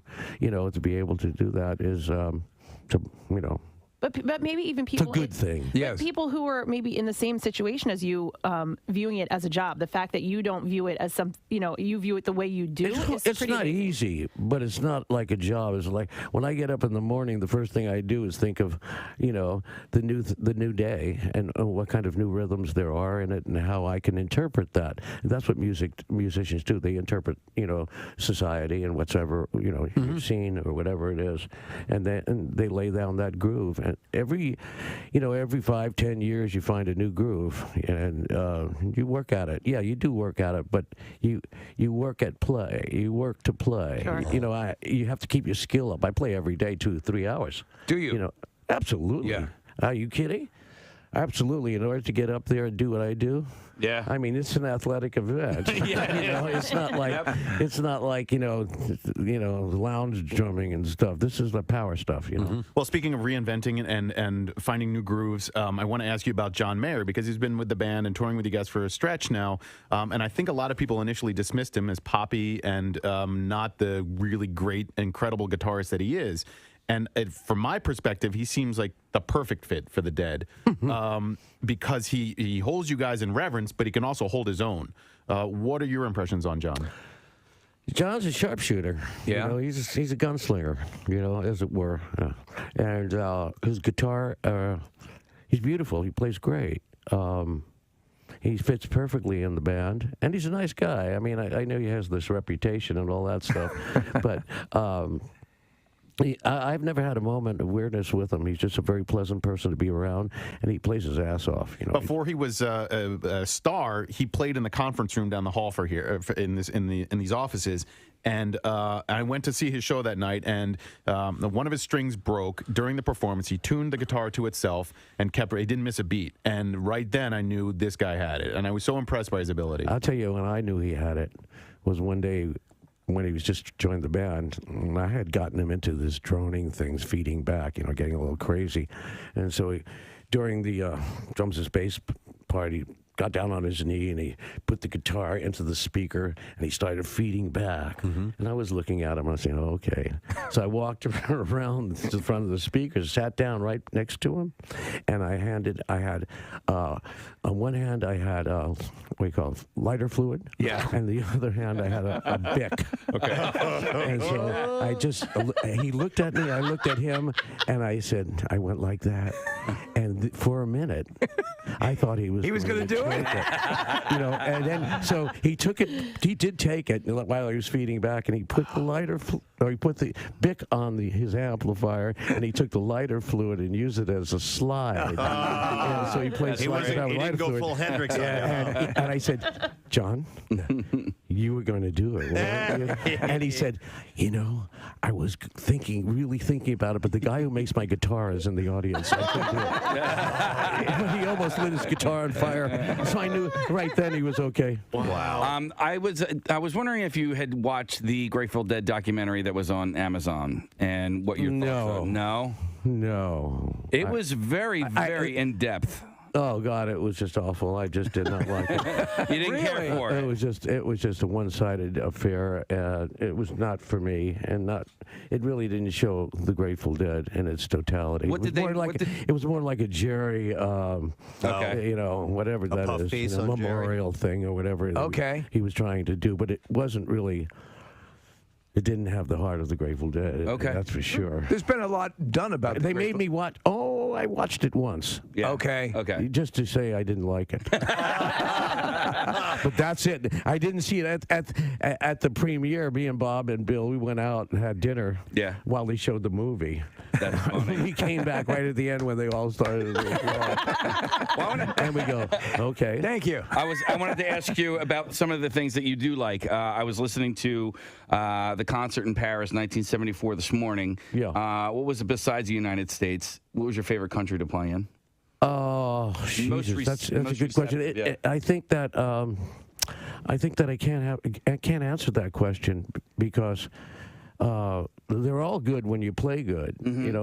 Every country is the same. Yeah. If the music is played well and we have a great time, France is great, England's great, Germany, it's all good if we play well. If we don't play well, The city sucks.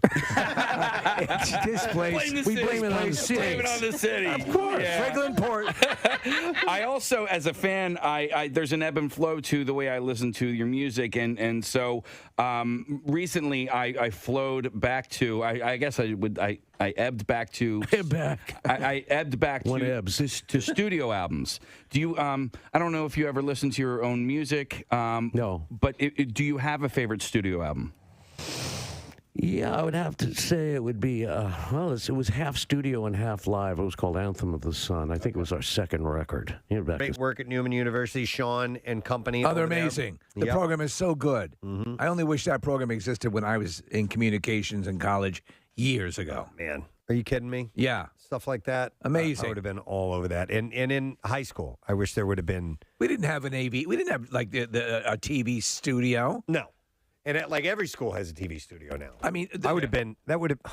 Dude. I mean, I would probably things would have changed, and I wouldn't have ended up here with you guys. But still, to be able to have the opportunity to learn that early on about production and stuff like that. I'm older than you. I go back further. We had nothing. The one lesson you learned, how to make fire. Yeah, that was it. Yeah, they teach you that. That was it. The wheel came The wheel. after you Not graduated. even know. Yeah, that was after coming you soon. graduated. The wheel. Yeah, Nick, I think you guys had the same preschool programming that we had, which was Channel 1. In preschool? No, preschool. Oh. Yeah. I was like, man. This in high morning school. news, I made a boom boom in my pants. But Over to you, Carrie. I so misunderstood what you said. No, Casey. well, I kind of mushed my words together. But in high school, before school, there was programming called Channel 1. We never had that. So, but we also had our own TV department, and they would put these little skits in. There was a news program with anchors and stuff like that, and then they would have these skits. And Tiny Tom Brokaw. I don't know why I didn't get involved because it was like right in my wheelhouse, and they were so funny. They had these skits. They were all written and produced and everything by high school students. And I thought, for me at that time, I thought they were really well done. Yeah, that's. But it worked out well They for do you. similar I guess stuff. so. I remember that we didn't have stuff like that when I was in school, but we did watch things like 3, 2, 1 Contact. Yeah, if you guys remember that. Or Yeah. and they had little adventure shows that were programmed, that were played for us. Film strips were the most hilarious thing because it would be at this is completely prehistoric. You'd have the film strip, and then you'd have a record that the teacher would put on, and at certain points in the record, you'd hear. Yeah, there was a tone to advance the film strip. Yeah. And by the way, Nick, that's where we saw Channel 1, Anderson Cooper.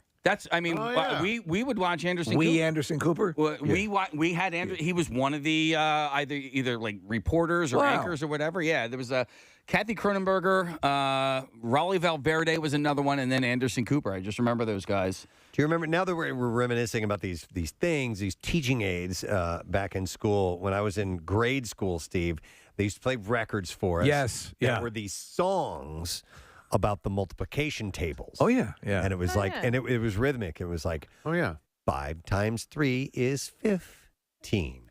5 times 4 is 20. Yeah.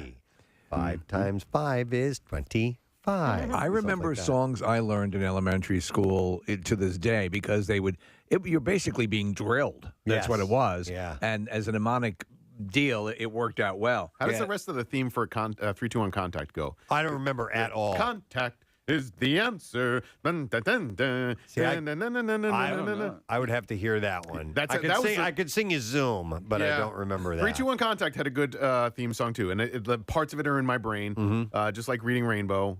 You take the good, you take the bad. That's facts of life. There you have. Yeah. If you heard it from your brother, better talk to your mother. Or like that. it feels like the first time. Yeah. I just want to play more. Another. We're going 3 for 3. You did it. This is about losing your virginity. Yes, it is. First contact. I'm assuming it is. Yeah, it feels like the first time, the very first time. I think 3, 2, 1 Contact was also about that. Losing your.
kids fell out of her. So And bam, I'm there. Did you end up staying in Sacramento because she's from Sacramento? Yeah, and I went to Sacramento because it was nice and quiet and slow, and I can, I'm traveling on the road all the time. I do the hustle and bustle. I deal with the traffic, with the people, with the public. I go home Sacramento. It's a real quiet place. There's nothing to do, so I'll just rest. No, it is cool. The one thing though, Tony, is, and my younger brother lives out there. I mean, regardless, it has that well-deserved reputation of horrific traffic in and out of L.A. and around L.A. So when you fly back, you have to deal with that no matter what the case, right? Yeah, it's real bad. And then you bad when you got road rage. It's real bad when you got road rage. Everybody's in my way. I done passed an ambulance up in full lights. I don't care. I got to go somewhere. You're not sure that they just have something that's really not that serious. So you're an entertainer. You're an essential person, right? Yeah, and I think I have VIP on my hood or something. Everybody should let me through. I'm on the flyer. They're not on the flyer. Tony, you mentioned your kids, and what's the makeup of boys and girls in that mix of three? I got an older son. He's in the Philippines playing pro basketball, and we have a daughter 16, a daughter 15, and a boy 13. Let me tell you, a tomboy, a diva, and a nerd.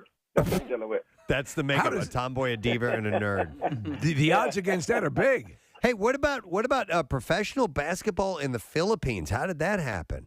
He's playing in the PBA. He came out of college in Sacramento. His mom is from the Philippines. My wife, Cowell, is my road manager, so she's with me everywhere I go. And somebody seen him. They did a tour over there, a tournament in China, and somebody spotted him, asked about him, and boom, he's been over there for 4 years now. That's pretty cool. Yeah, where did he play his college ball? In Sacramento State. Okay. Wow. I mean, listen, to play at any professional level, you definitely have to have some skills. Does he have his eyes on any other league?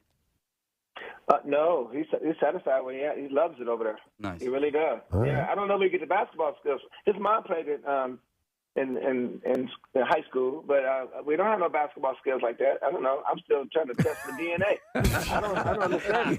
You're not sure. It's let me ask you, because I've heard you do it in your act, and you've talked about it before. I mean, when I don't have kids, but when you see your kids display talents that are not even remotely in your wheelhouse, that's got to be at least simultaneously wonderful, and like, where the hell did that come from? I know. I think it's a jump of generation or something. I don't get it, because the rest of my kids are awkward. They are awkward. I'm talking about, hey, they'll hurt themselves eating cereal. They don't. Well, I read a quote. I had my daughter in dance, and it was costing a fortune, man. I had to take her out. She was looking like the Tin Man. That's not good. Well, I'd read a quote that you stated about your son. You called him the genius nerd of the family. The nerd genius, 13 years old. He watched the whole documentary of Pearl Harbor by himself because he was curious. All he do is read and research. Yeah, but he don't have no common sense. It's not happening. No common sense. Yeah, right. Well, yeah. And the computer, he a genius. Out the computer, he radio. What's that now? I said, in the computer, he's a genius. Out the computer, he's the guy radio. Oh, he's the guy radio from the movie. I gotcha. Let me ask you. So, while a lot of lockdown there, obviously in California, in that general area. So when there was Zoom teaching or remote teaching at home or home teaching, you were out, you were gone. Who was handling that? No, actually, I was stuck in the house with them. Remember, the middle of the pandemic, wasn't nobody going on the road. That's right. That's right. Yeah. I was doing comedy on Zoom, so every day we told the kids, "You're not gonna lay in bed, sit around. You got to get up." So we got up, we got them up, and we gave them class. Oh. Yeah, my wife made them read and had to do some writing, and then she did some math with them. I was a PE teacher and an acting coach. Oh, all right. I said, now act like I give us sceneries to do, scenarios to do. You play the landlord, you the tenant. I want y'all to get together, act like you need to get your money, blah, blah, blah. I said, just another role I want you to play. Housekeeper, clean your room. I need to play that game in my house. Yeah. Play that game. Yeah, play it. Yeah. Wow. You got to. Hey, let me ask you, any of the kids displaying any inclination towards this stage, following in your footsteps? No, my kids are shy. They shy like somebody's after them. They won't get in front of a camera for nothing. If it ain't TikTok, they ain't doing it. Wow. Yeah, I guess. Yeah, they ain't doing it. Yeah, I'm kind of, similar in my house, I mean, where I'll jump up and grab a mic in front of thousands of people without thinking twice about it. But my family, my kids don't want to have anything to do with that. But would you have done that? We're a karaoke family. We're karaoke. We got a big karaoke system in our house, and we're karaoke any given Tuesday for real. My kids won't get near the microphone. They're so shy. That's the complete opposite of you. Yeah, totally. I'm waiting for the DNA to come back. Yeah, 23andMe, man. Yeah, you might have to develop into that. I think I don't know, Press, if growing up, if you would have been the same as your children, like just grabbing a mic and being able to talk to anybody, or if it's something you actually had to develop into. Yeah, that's true. I wasn't I was outgoing, but I wasn't always gonna be a comedian at all. Yeah. So I wasn't a class clown. My mother was too hard on us. We had to get good marks. We had to stay. We couldn't be. You could be the class clown one time, and when she comes to the school, you're not gonna be that anymore. Right. You're telling people. Yeah. You're the snitch. I also read something that you went axe throwing not that long ago. Is that correct? Oh man, that's my first time, and let me tell you, I'm axe throwing now. I think I'm an expert. You go one time, all you got to hit the target 5 times, and you're an expert to me. I had a good time. I'm the same way, man. I took right to it. And I did it I think one or two times. I can't believe I haven't gone back because I was I liked it a lot, and B, I was pretty good at it right off the bat. Unless you grew up in the woods and all you did was throw axes, you was 5. It's an art to that thing. You can't just. I thought you just give me the axe and let me do my thing. He had to show me how to do it, and the way it took me about 10 minutes to get used to it. But hey, I'm going now back and forth. Yeah, both you and your buddy. I'm gonna tell my wife I need to target. Stand by the wall, honey. I can do this. You can trust me. Both you and your buddy got double bullseyes. We're watching the video right now, which is pretty impressive. Man. Yeah, he's been throwing. He can throw an axe though. He's a full bird colonel, just retired from the Army, a pilot, and he's thrown axes and. I mean, if you name it, he's did it. He's done it, man. He's the guy. Well, I've heard the trick is to attempt to get 2 full revolutions out of it, right? That when you throw, that's you don't whale it. You're just looking for 2 revolutions, and that's the way to control it. Yeah, I'm from Detroit, Michigan, man. I don't throw axe. I don't do no axe before. Come on. Tony, are you the type that with like this, like with axe throwing, if you go and you do it one time and you're like, I could be pretty good at this, and then you go out and buy everything that you can get, all the equipment. I bought the T-shirt, I bought the coffee mug, I bought the glove. The glove. I'm coming back. I'm coming back with the sunblock under my eyes. I'm ready. I'm ready. And then about a year from now, you're going to look at your axe throwing mug and what the hell was that about?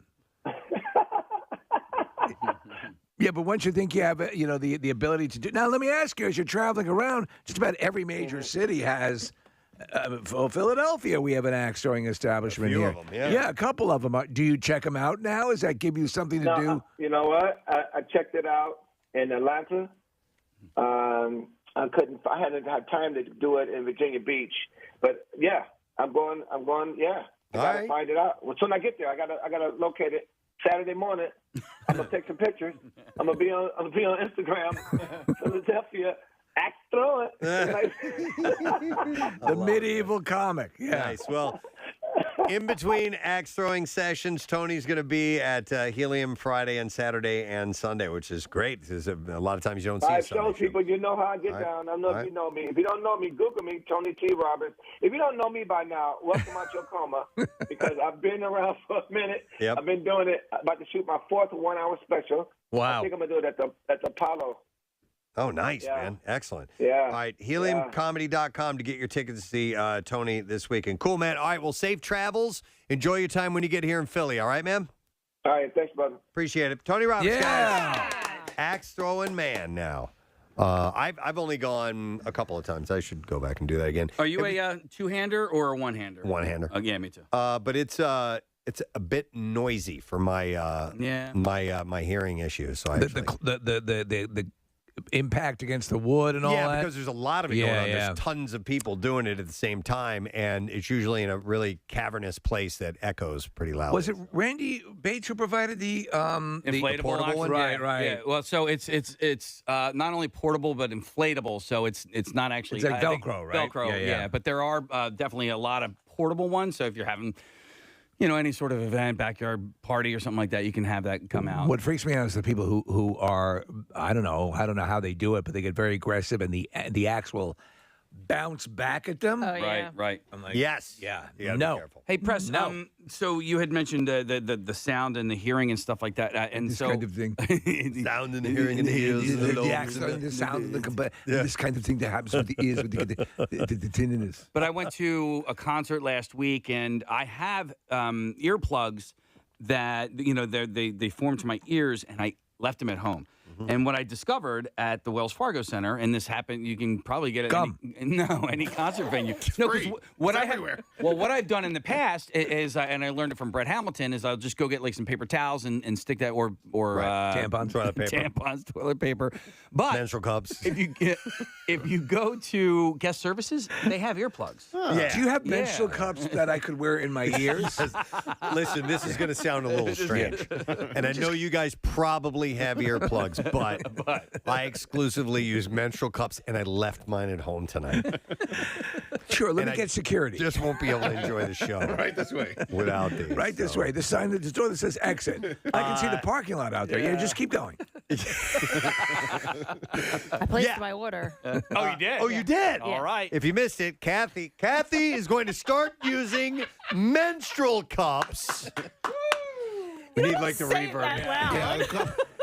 Bill missed a segment yesterday, and he was like terrified of what we were talking about. Terrified, about how you guys were talking about how I would feel, and Steve was like, "No, it was her idea. She brought it up." Yeah.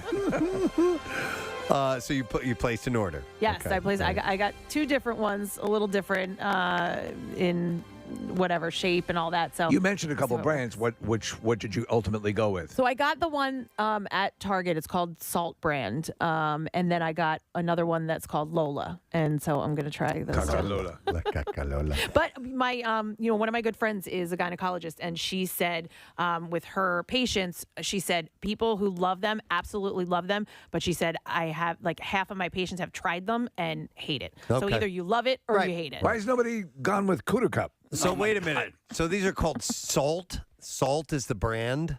Yeah, that's the brand name. That doesn't sound, doesn't sound like it would think be that was it. something you want to put in there. you All salty. I want to pound some salt into. Yeah.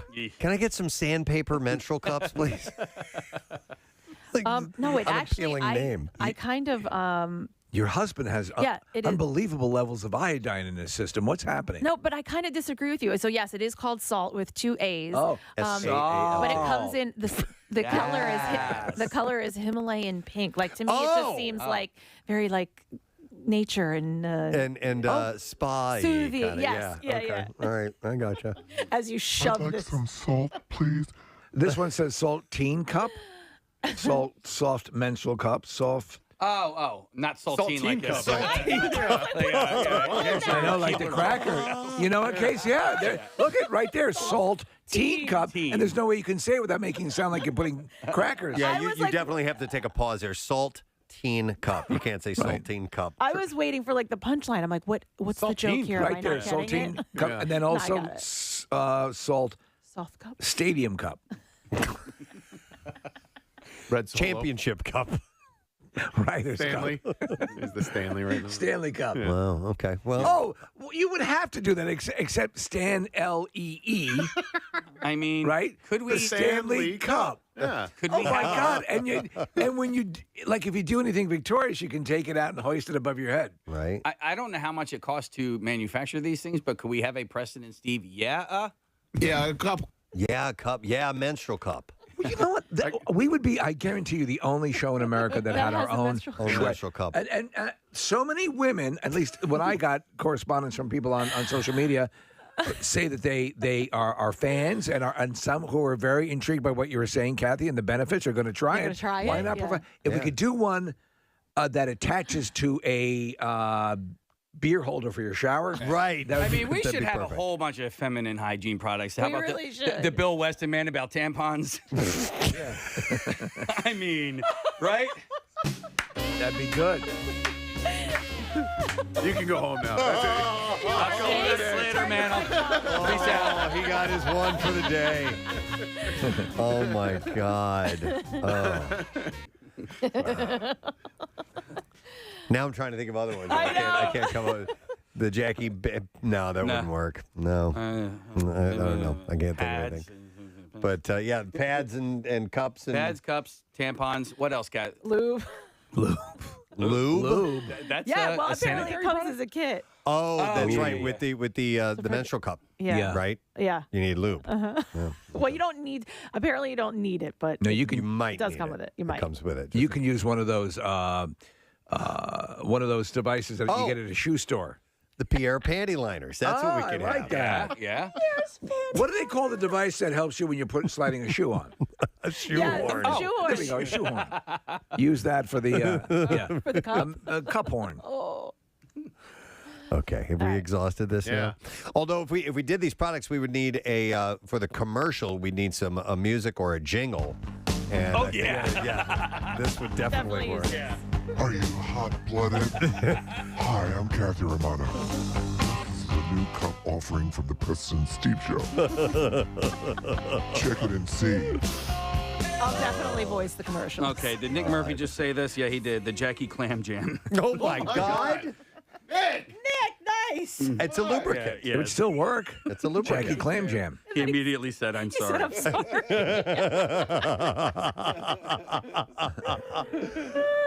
Dear God! All right, let's talk about other feminine things. Okay. I saw a study that was released last week by the U.S. Bureau of Labor Statistics. As in giving labor or working? Kind of like, no, labor is in working. Generation X women were more likely to do housework, care for children, read for pleasure, and do lawn work, a study found. Read for pleasure. Wait, what am I? When were you born? 1990. Shut up. 1978. I guess you would be Gen X. So this is Gen X versus millennials. You might be Generation Y, right? No, she's Gen X. Is she Gen X? Yeah. Okay. Yeah. What are we? Are we Gen A? Generation Gen A. is what's the time frame on Gen that? X till 1980. Okay. All right. Although So I guess there's a blurry line there. It's, Why? So it's showing it depends on the who's defining it. Some people say it's until 78. Some people say it's till 1980. Some people say it's 1976. So are you claiming Gen X or Gen Y, Kathy? I'm going to go Gen X because it says it Since right you here. like activities and farting in elevators. I know. I like reading for pleasure. All right. So millennial women, so Gen X versus millennial women, were more inclined to exercise, spend leisure time on computers, take care of their pets, and sleep. All right. they like to sleep. They huh? like to sleep. The report uses Basically, they're lazy. They're narcoleptic. The report uses American Time Use Survey data to capture how people lived at a point in time between the ages of 23 and 38. So the report reflects changes for men as well as women. Both generations, X and millennials, spent the same amount of time working, and men worked longer hours than women because women were more likely to work part-time. The two generations spent about the same time on leisure and sports activities, but Gen Xers were more likely than millennials to have children and own homes. More likely to whittle their own menstrual cups.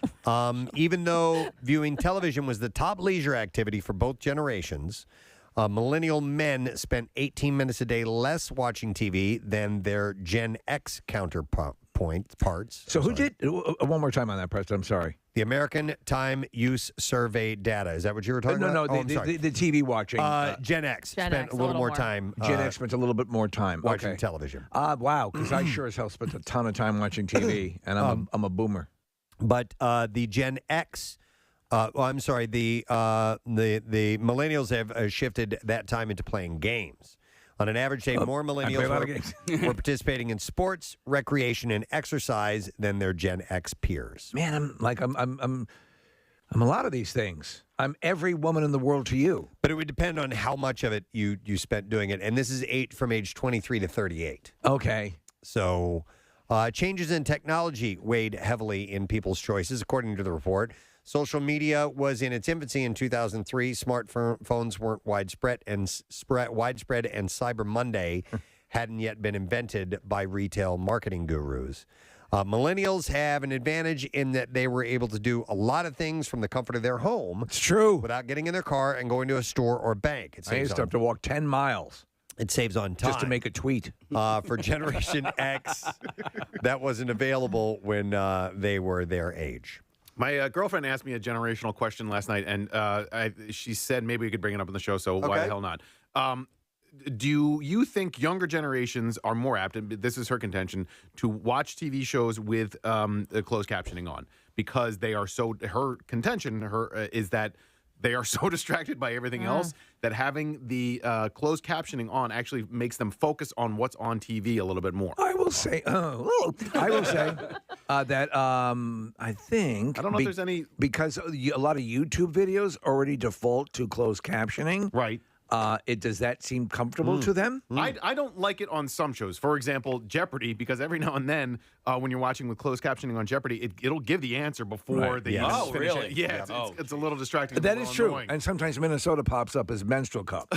But I've learned to ignore it because I have closed captioning on all the time. And that's in part because of your hearing, right? It's exactly why I have it on, yeah. Why I don't like closed captioning when I'm watching stand-up singing. No. That's weird. I'm like, I can't even follow along. No, it's a stand-up comedy because sometimes I will read the punchline before. I got you. A quick question. So a lot of times, and you may not know this on your various TVs and this kind of thing with the home TV, if you are listening through a receiver, there are tailored sound parameters that are made to put the vocals, the dialogue, out way above everything else, and it's for that purpose for people who have hearing issues. I gotta find that. Yeah, me too. It depends on what kind of equipment you have, but I am the volume surfer in the house. When we sit down as a family to watch something, they give me the remote, right? Because there are segments when music comes on. You know, like say there's a montage or a transition scene or something like that, and there's music that fills in. The music volume comes way up. It's much bigger and fuller than the dialogue, and I will have to turn it down because otherwise I'm the old man watching the TV with the volume cranked all the way up. Right. But when it goes back to dialogue, I need to turn it back up. You're like Hyman Roth watching the ball game. Yeah, totally. So check if you're running it through a receiver. Yeah. Check if you do have that, and it'll be specifically tailored for to make the dialogue more easily heard, so that you're not dealing with that. It depends on what you have, though. And I did this, and I'm sure I told you guys about it one time. I did not know this had even existed, and had accidentally turned it on. But there is a description for the blind. Okay. On shows and movies. Oh, yeah. And I'm sitting there watching this thing, and what I thought was a narration was he walks across the room to the door and picks up the newspaper and looks at it longingly or something like that. Ooh. And after I'm sitting here for a while, I'm like, wow, they're describing everything that's Why is the narration? The pizza delivery man exposes his penis. There probably has that. Yeah. I think that's a contest that we could play right there. There might be blind door porn. Yes. Let's guess the popular show vis-a-vis the description. Now, a lot of so Preston, I had the same thing. I was actually through Xfinity. Xfinity offers that as well. I think on one of their settings, but it's pretty common. Wait, Casey, what are you pointing at? Marissa wants to chime in on this. Okay. I think when I mentioned the contest. I was just going to mention to you guys, we talked about the blind porn before. I thought so. Porn, Wasn't somebody suing because they weren't doing it or something? It's a Daily Rush. Is all I remember it being in the Daily Rush. Blind porn. Like the 64 thing we did. We probably did. Okay. We probably talked about it because it would be a common thing. That descriptive, and we talked about this before, because sometimes you'll accidentally hit the button. And Preston, the same thing happened to me. I'm like, wow, as far as narration goes, this is a little too comprehensive. Yes. I'm sorry, I'm reading a text here that Nick pulled up. It says, how dare you attack me? But I'm 34, and yes, if there's isn't captioning when I'm watching a show I have to pay attention to. Yellowstone, for example, I will pick up my phone without even realizing it sometimes. Yeah. I think can that's see what that. happens. Yeah. There are so many things, vying for your attention that unless you're focused on the TV and reading it, your mind tends to wander. Casey might need to do that. Oh, my God. Yeah. He picks up the phone. If you're watching something with him, he'll pick up the phone and... But you don't like subtitles. No, I do. I use subtitles all the time. Oh, you do? Okay. I've had to take them off. I take them off for football because a lot of times the caption bubble will Cover go, the score. Yeah, the score or the play or whatever. God, I hate subtitles. Like, I can't. To me, it's distracting. So I will watch movies, and I watch foreign movies. I will watch with the subtitles. I like to hear it in its original language. Oh, right. And Steve, I don't. if they dub it over, I'm out. I can't watch it. So there are very few, can't. unless they do a brilliant job, and even then, it's I find it distracting. But like the Wolfgang Peterson movie Das Boot, or and there is an art, by the way, to the placing of the subtitles, Steve. And we grew up watching spaghetti westerns and absolutely and Asian martial arts with films, horrible dubbing, with terrible overdubbing, horrible dubbing, and I don't like it. Yeah, I prefer the subtitles. Yeah. Hang on a second. Our friend Tucker, who is blind, is on the line. Hey, Tucker. Good morning. Hey, good morning, guys. Hey, what's up, bud? You were going to talk about the audio descriptions. That's how it's referred to. Yes, audio description. That's how I watch TV, and only about 50% of the shows on Netflix have it. And I won't watch or even try to watch anything without it anymore. Sure, right? So for you, on a basic level, Tucker, is it kind of like an Audible book? I was just going to say it exactly like an audiobook. Okay, all right. It describes everything. It's pretty much if you listen to audiobook, it's pretty much the same thing. Okay. And it lets me know everything that's going on. Without it, I'm just completely lost. And I'm just asking because it seems alien to me, but very enjoyable for you. You get wrapped up. Oh, absolutely. Okay, excellent. What are some? I get very involved in it, the same as you would watching it. Tucker, what are some shows that do it right, that do it well? A lot of stuff on Netflix does it well. Actually, Marvel does it really well. Oh, cool. I actually went and saw the new Spider-Man movie. Some of the movie theaters have earphones for the blind. Oh, cool. I didn't know that. The audio description. Nice. That's pretty cool. Excellent. All right. Appreciate it, Tucker. How about porn? How about porn, though? What's your favorite porn? Never tried it. Oh, yeah. Okay. I'll let you know. All right. Thanks, man. Thanks. See you later, buddy. All right, guys. All right. For some reason, his stepmother is 19 years old.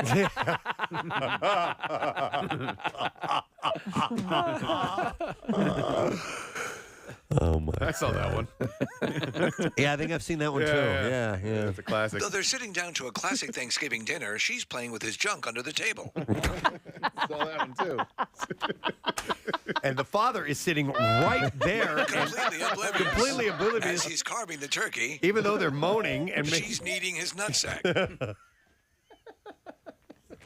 I had somebody tell me yesterday, I'm going to bring it back to this. They were like, it was so enlightening to hear you guys talk about a female-based product, the menstrual cup, not fart jokes and porn. Here we But are. we're back. And we just did it all. Don't worry. We did it all. Absolutely. Hey, this might be the perfect opportunity. All right, Marissa, I sent you guys this instructional video. Oh, my God. Oh, yeah. Yesterday. Did you watch it? I heard you watching it in the office, and I could hear it, and I'm like, what? It's got to be some sort of sex toy or something. So it's this bizarre product, and I sent it to all of you guys. And the subject line I used was instructional video. Please watch.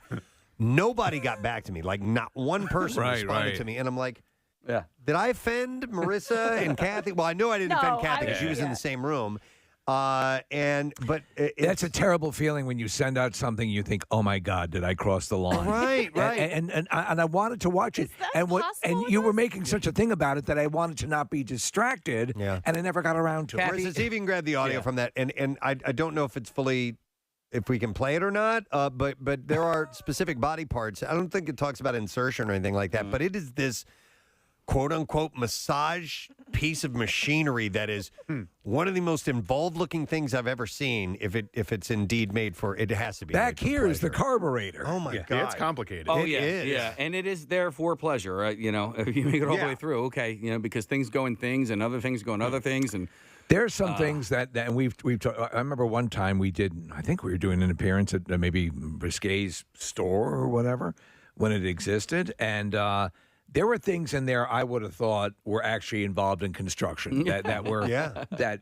There's no way that is a sexual thing. But Kath, when we're talking about sending things to people, and I have done that, I've sent things to you, and I'm like, oh, I shouldn't have done that. And then I go, oh wait, no, she has sent me the picture of that guy sitting on the on the side of his bed with his giant thing hanging out. I'm like, okay, I think I might be safe here. I love when they will insert. They will have like a dignitary at some meeting, like in Parliament, and they will insert that picture in one of the frames behind him. Dude, the latest one, it was a COVID test. Yep. And I sent it to Kathy. I'm like, dude, I think I came back positive, and she's like, dude, I got this like 3 days ago. I didn't say that. I sent you a screenshot of the text that Preston sent me that said, I think I tested positive. There was only one person I wanted to send that to, and that was Kathy. Yeah, listen, I bought Kathy for one of her birthdays, like a butthole polisher one time. Right? Yeah, I thought it was nice. Right? Yeah. So you can't cross the line with her. No. I don't think so. No, there's. I don't. Yes, I don't get offended by anything. I don't think it's all funny, but I don't. Right. You know what I mean? Yes. But I don't get offended if you get me a butt plug. Like I've lost. I traded in, and I've always said this. I say of offensive things all the time. I do not have the right to get offended. You know, it's just it's my deal. Right. If I dish it out, I have to be able to take it. Right. But if Kathy ever wanted to get us fired, oh my God! Oh, Jesus. Oh yeah, there's so much ammo. It's not even. I mean, then all you have to do is show the text from her on the phone.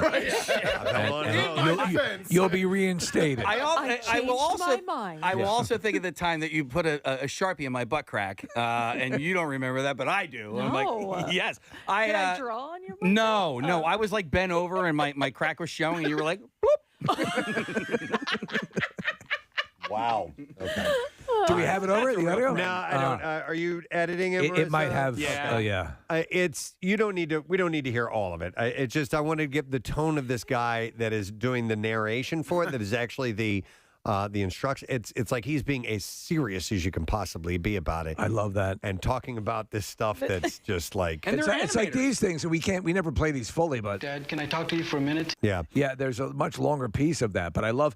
What is the exact product? I don't it's even like a know. pleasure device. It's something you buy for, and it's got to be extremely expensive because it's super I complicated. was curious as to what the cost was, but it's for the front and the back and the underneath. Simultaneously? Yes. Yeah. Okay. Yeah. So is it like a Sibian? The thing that goes in the back, no, it's like nothing you've ever seen before. Is it a revolution in home entertainment? I can't even explain it. Okay, so remember when we were talking about packing a flounder before? Yes. Okay. So there's essentially this thing that packs a flounder for you.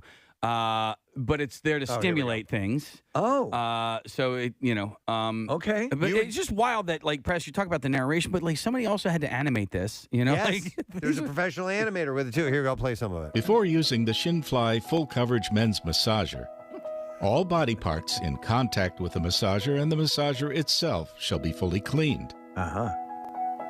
Music. After assembling the massager, lock the rear massage bar in the initial position, adjust the front massage bar to the maximum angle away from the body, and tie the belt at the waist. There's a belt. Smear the orange lubricant on the anus and surround. Whoa, you got to watch that one. She missed that. She missed that one. It's okay. I would say the anus sensor. Yeah. So it is funny what we can and can't say because it's all technical terms. It is. But there are some. We get away with murder in so much. And skin. Yeah. The surrounding skin of the perineum, thigh, inside, and all surfaces of massage head in contact with the skin uniformly. Okay, that's all we're going to play. So initially when I saw the picture of it, I thought it was one of those office chairs that you sit in that doesn't have a back to it, but it's actually a device that you wear.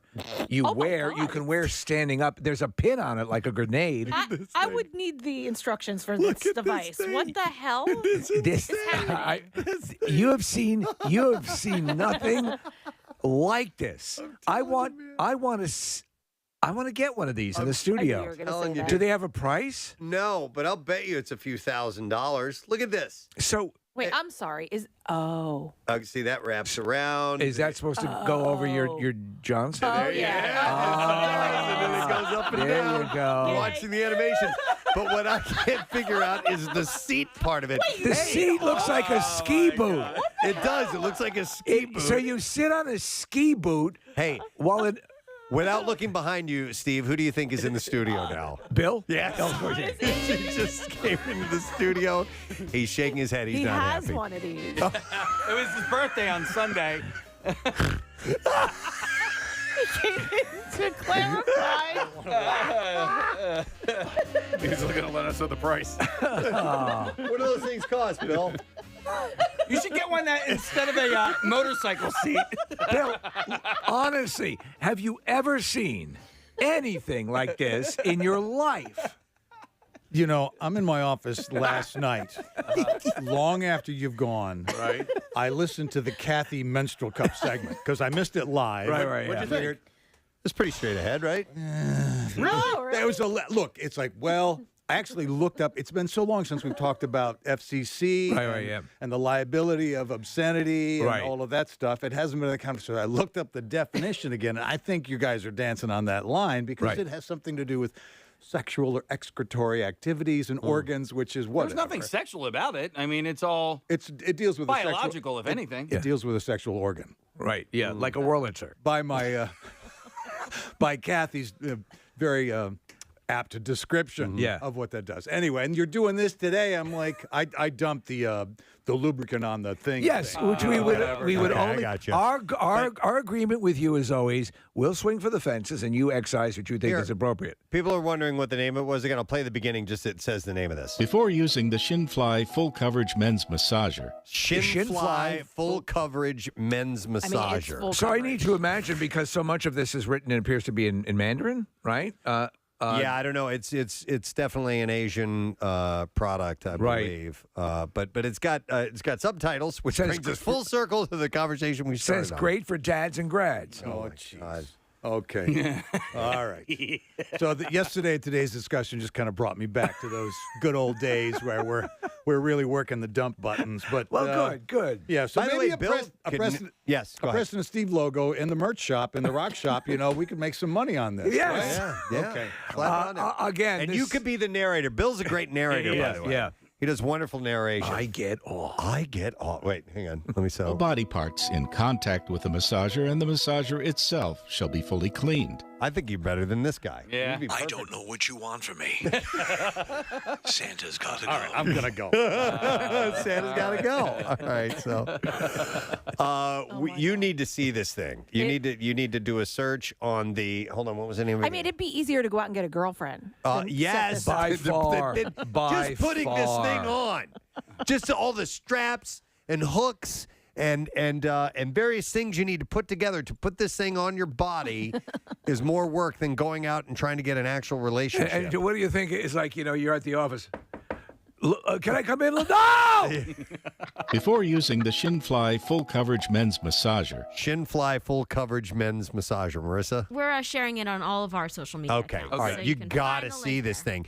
There's nothing full-on graphic No. about Everything the is animation, but I mean, it's suggested. It's certainly suggested, but I've never seen anything like this product before. I mean, there has to come a point about 3 minutes into using it where you just feel like the lowest scum on earth.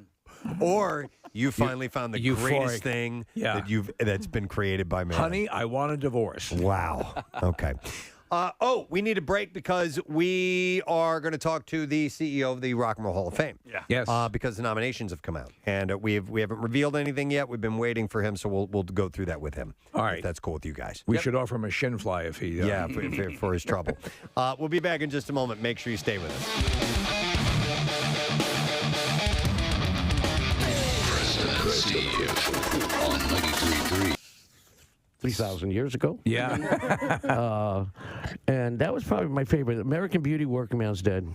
They were nice, fuzzy, warm. See, my first album I ever bought was Mars Hotel, so I automatically go back to that one. And Unbroken Chain. And We were never very good in the studio. We never could cage the animal in the studio. When did you realize that? It seemed to be early on. Yeah, well, we thought we could make. No one knew how to make a record. But Yeah. I mean, we didn't know how to make anything. We were just musicians at the time, and we weren't really savvy on the studio. No one had a studio. Right. Now I have a studio. Everybody has a studio. So we just weren't producible. There was too much anarchy in the band. Too many people wanting to do, they had strong opinions of it. So, and we never really liked it in the studio with the four walls. It was too captivating. We were like a captive in the studio. And we never really made a great record. You guys had a pop explosion in the late 80s when you hit with Touch of Grey and Hell in a Bucket, In the Dark. Was that fun? Was that cool? Was it neat seeing a whole bunch of people who maybe had not been turned on? You always had legions of loyal fans, but here all of a sudden, boom, you had fresh music. And the tour was gigantic. Was it fun? Oh, yeah, it was fun, but it wasn't quite like that. Okay. What happened was we were already playing stadiums at the time. That was in 87. Yeah. So instead of playing 1 or 2 days at the stadium, we're playing 3 days at the stadium. Yeah. So it really didn't affect us much. We just You guys were touring sold-out shows anyway. We didn't feel it, which we were playing stadiums. And, Yeah, but you know what? I It was found more out about you guys incremental. because of the Touch of Grey. There was a music video. I was young at the time, so so you guys had a music video, so you were totally reaching an audience. That, we never did the videos or anything. We never did a single. So we weren't really part of the music industry. We never played that game.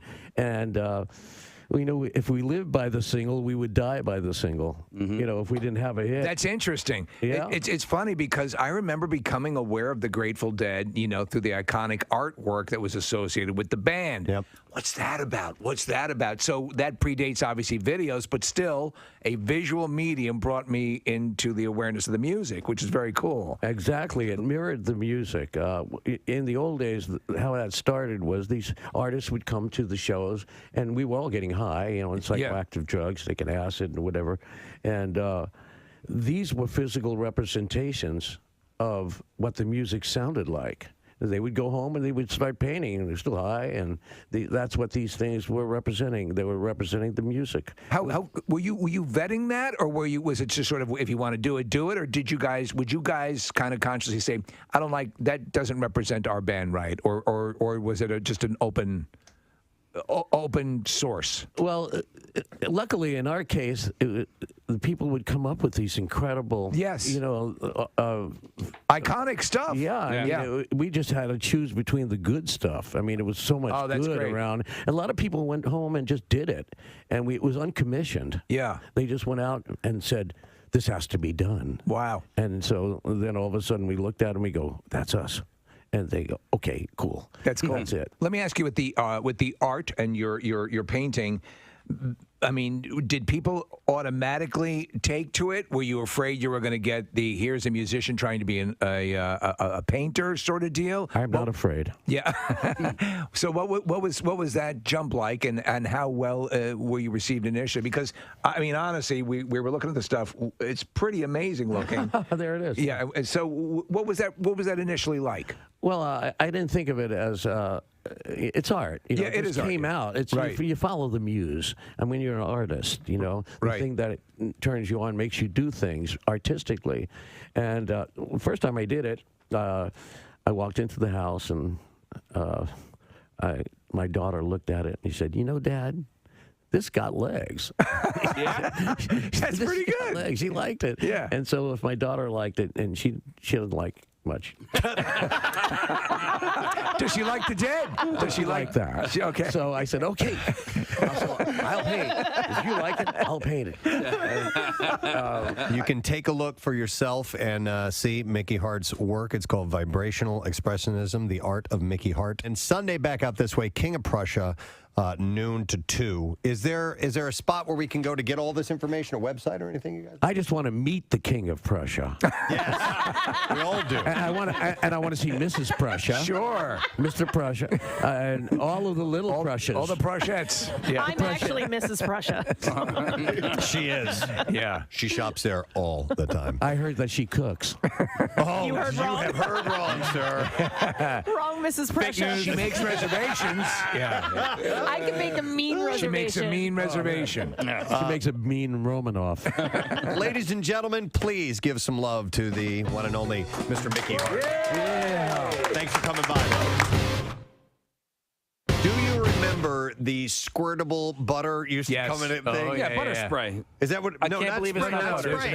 There's an actual like liquid, almost Really? like liquidy like the way you butter. dispense mustard. It was don't more remember back in the 80s probably, and if you had a waffle, you could go blink, blink, blink, blink, blink, blink in each little. Okay. I had a waffle. Each little I'd eat it crevice. in the morning. Yeah, there we go. You Parkway. need butter in every little square? You do. If you're you're a man. If you're a man, no. Okay. No, I obsess about little things like that. Okay. It's just like weird. So your answer is yes, you do. Yeah, I have a butter memory with Preston that is probably 19 years old. Do you know what it is? Butter memory. Preston, do you remember the butter memory? That's probably 19 years old. 19 years old. memories. You would have to butter memories. You would have to give me a hint. Me, you, Steve, and Marilyn. Wow. that wraps it up. Butterfest, We did a show 1998. for 3 years together. Media Court Diner. Oh, okay. Oh, yeah. Okay. You know the butter memory? Yeah. Oh, well, do tell. So we're sitting there, and it's after we had done a show, and we're having lunch, and there was We're all just getting to know each other, by the way. yeah, we're all getting to know each other, and so they had a little ramekin full of butter, which is a small dish. And so I guess it was a ball of butter or something like that. And we're just talking, and I just reach out and grab it and just squish it with my hand, just to be outrageous, provocative. I'm like, ooh, butter, Yeah. and I did that, and he died laughing. So. I was like, what? I wish I would have done that. On the first sight. That looked fun. Butter memories. But if I owned a diner and I dine in the morning. and I was serving waffles, there would be a special little spray that I would put melted butter in so that you could go. You would keep it like you could even have it as you could have the way you have a mug warmer where your butter could be on it and with the pump so that you could dispense that Now way. it would need to be more like misty, like a fire hose. No, like Like spray bottle. like a spray bottle, like you would spray your indoor plants. Like a spritz. I disagree. I think that the butter, like the spray butter, you're lessening the quality of the butter product. And if you're going to have like actual butter, you're going to need to have like a vat of melted butter. This is your diner, so I'm not trying to tell you how to run your business. You open your own diner next door and do build your own goddamn normal, boring pats of butter. I kind of want to work with you, like almost like as if I was your therapist, and to make you okay with not having butter in every square. Like it's all right. No, I know. It's still going to taste good.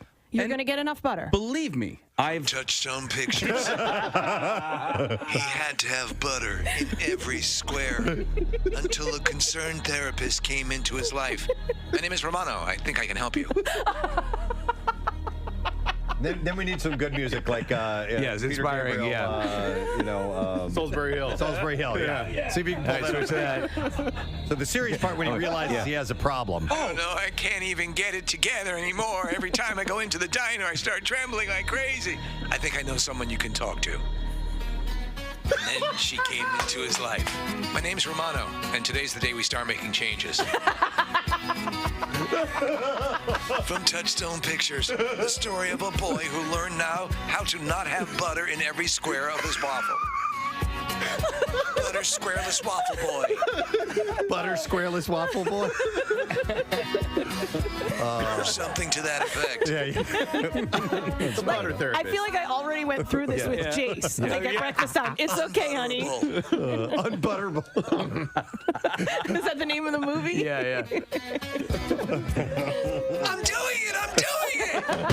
I heard recently that isn't even. I mean, just the old, sneaking the look at your next door neighbor's paper is not necessarily the chosen form of cheating these days because so much stuff is done online now that students are using Google Docs quite a bit to cheat with. All the time. Yeah. And so now they're trying to make, in fact, they've said they've noticed a general increase in grades that they believe is artificially manipulated. Really? And so much so that Google itself has stepped up and has, like I'm looking at an article here, they're trying to set up ways to prevent Google Docs being used for cheating. So here's the way I understand that this works, and if I'm wrong, please tell me. Yeah.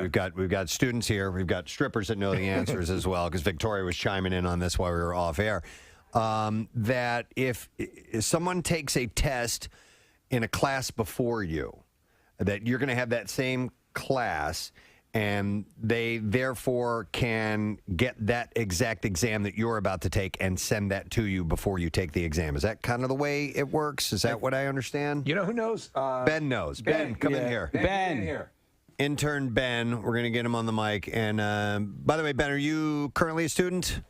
Yes, I go to Temple University right now. I've been there for 3 years now. Okay. All right. So what I was just saying, I know you guys are busy in the other room there.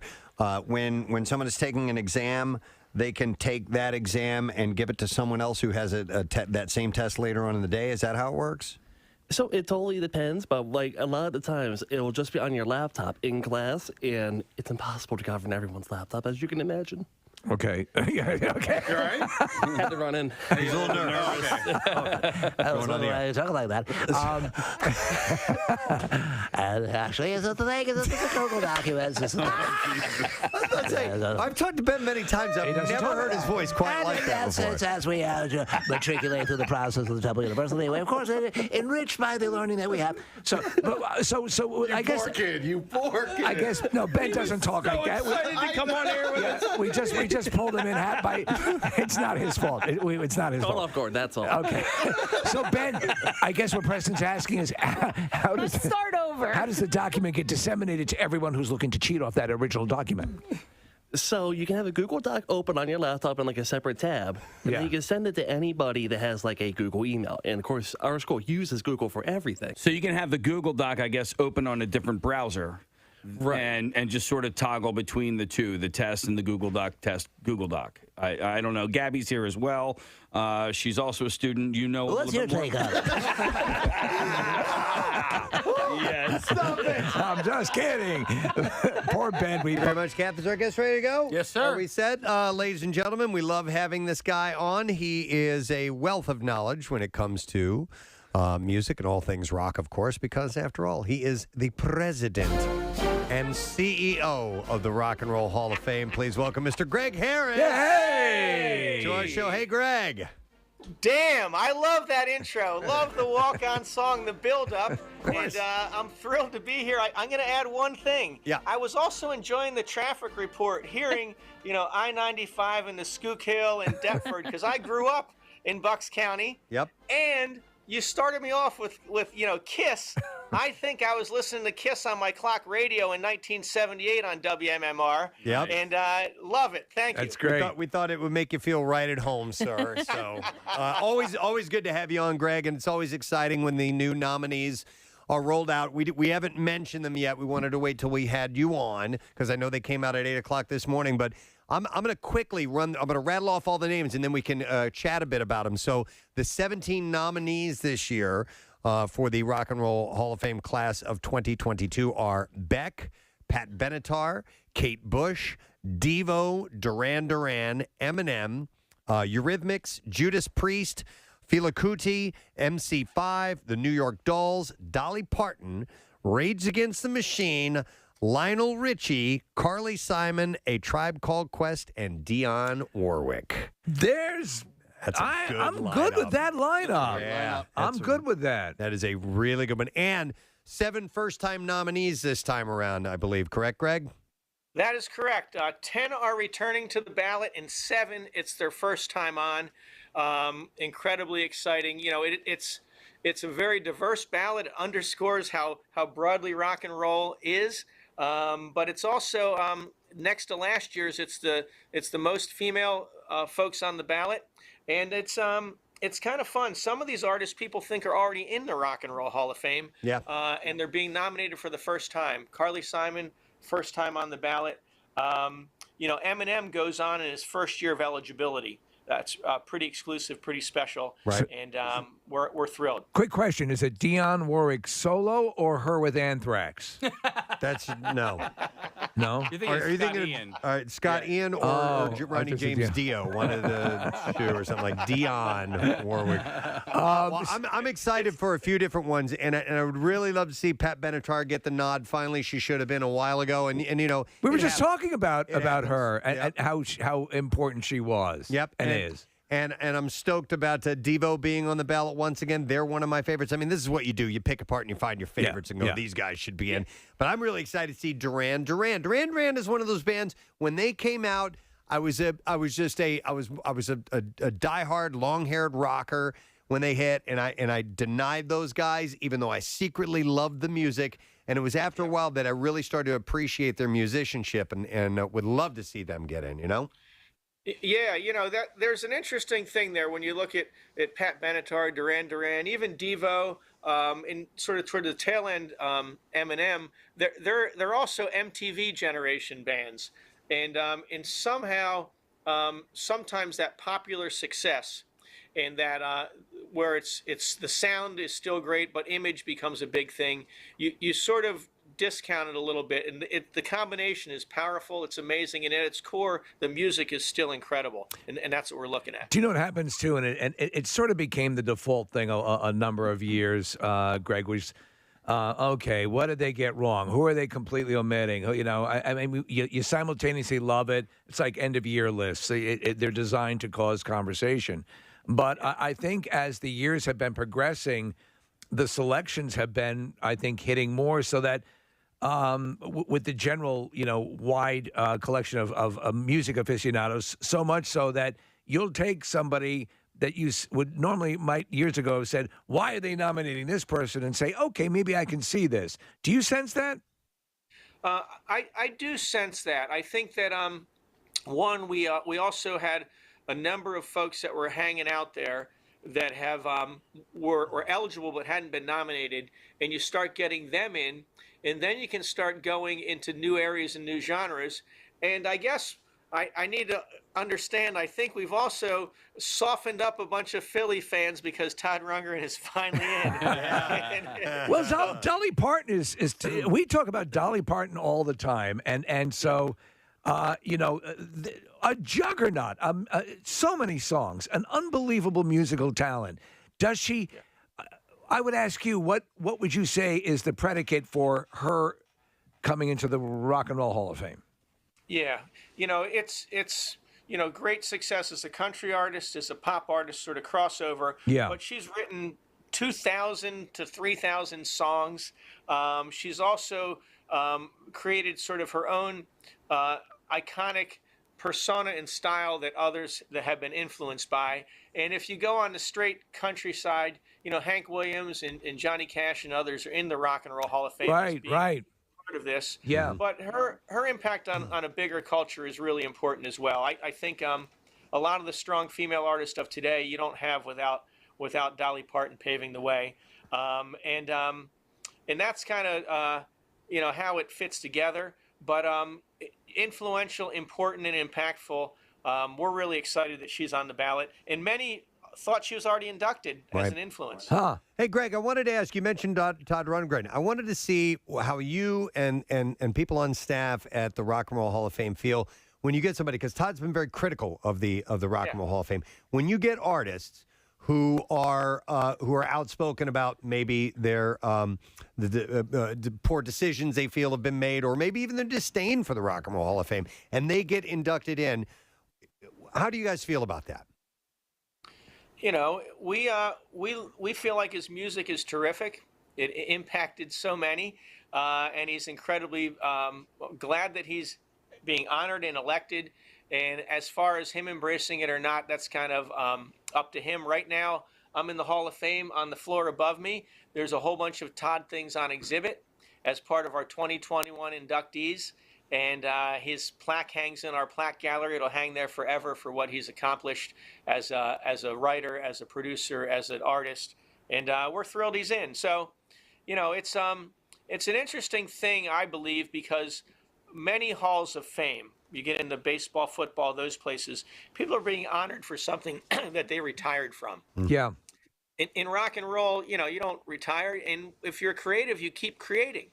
And you keep making, and you don't want to be frozen in time. So, we respect him, and he's in the story, and his fans are coming in today to see his stuff. It's an interesting perspective, yeah. Yeah, and that makes complete sense to me because, like, for example, I'm a massive Dire Straits fan, and they weren't as they really participate as much as they should have. And as a massive fan of Dire Straits, I would have loved to have seen them be a little bit more participatory in that accolade. I think for the fans that means a lot. But in this case, I was telling Preston I was watching a documentary about Bat Out of Hell. We just lost, Meatloaf, the creation of that album. Todd Rundgren was the producer. And I have to say, and I said this to you, Preston, Todd impresses me as a genius who is a bit of a curmudgeon. And so that's kind of par for the course. And so regardless, yes, it does. It should not stop you guys from acknowledging that incredible contribution for allowing us to celebrate it through what you guys are doing as well. That was very well said. And it's a moment for fans. When you're on stage accepting that award and you're performing, it's a moment for your fans to also celebrate a lifetime spent with your music and connecting. And some artists embrace it, and they seize that moment. You have Carole King on stage delivering. We had LL Cool J out there. Others this year at the inductions. They embrace that moment. And other artists, for whatever reason, bands aren't necessarily talking to each other, performing with each other, and they don't do the reunion. Right. But those that do, I think there's a magic, and there's a moment there that 1 + 1 equals far more than 2. I love it. All right. Well, listen, the inductees will be announced in May, and then there's a concert and a show and all this stuff. So I'm sure we'll be reaching out to you again, Greg, and getting in touch when all that stuff is. And someday, man, we're coming there to broadcast. Yeah. We are. You can guarantee that that's going to happen. We want to do it. We have an incredible studio. Yeah. It's yours whenever you want it. And let me seed this. In March, we're opening up a Beatles exhibit. Oh no. We have to. It's the sessions at Apple in Twickenham that are in the Peter Jackson film. We have the clothing and the instruments they played on the rooftop on the final live concert, public appearance by the Beatles. We have the studio stuff. It opens in March. It's here all summer. Come out, hang with us, and do your show from. We've got to synergize that, and we're going to bring you the coolest new device that we were just debuting on the show. We're not? Okay. Yeah, check our Twitter account, Greg. It's amazing. Greg, we love you, man. Thank you so much for checking in this morning. Good luck with everything. My pleasure. Cheers, and best to you and all the listeners in Philly. Likewise. Presidente, Greg Harris, Rock and Roll Hall of Fame. Man, listen, you know how it's and you described it, Preston. It's always been sort of there's for the longest time a sort of love-hate, with what the deal is. If you just acquiesce and enjoy what it is, and I was looking back at some of the older inductions when Mick Jagger inducted Paul McCartney, I mean, that's if they're there and they're participating, then it's worth it. And now there's a legitimate case to be excited for, like Judas Priest is now in the list. I didn't mean to put him on the spot, but I was curious how they feel about when somebody goes, screw that. Yeah. I'm not going to, but so what? We're going to induct you anyway because you've merited the work you've done and the influence you've made. It merits you being in this. From a fan level, as I said, like with Dire Straits, I would have loved to have seen. Yeah. I mean, I get it. And if you don't want to do it, that's your choice. And just, you get the accolade and you're part of it. But I would have loved to have seen them participate. All right. So we'll reiterate this in music news, which is coming up in a bit. But we got to do the Bizarre File. Here we go.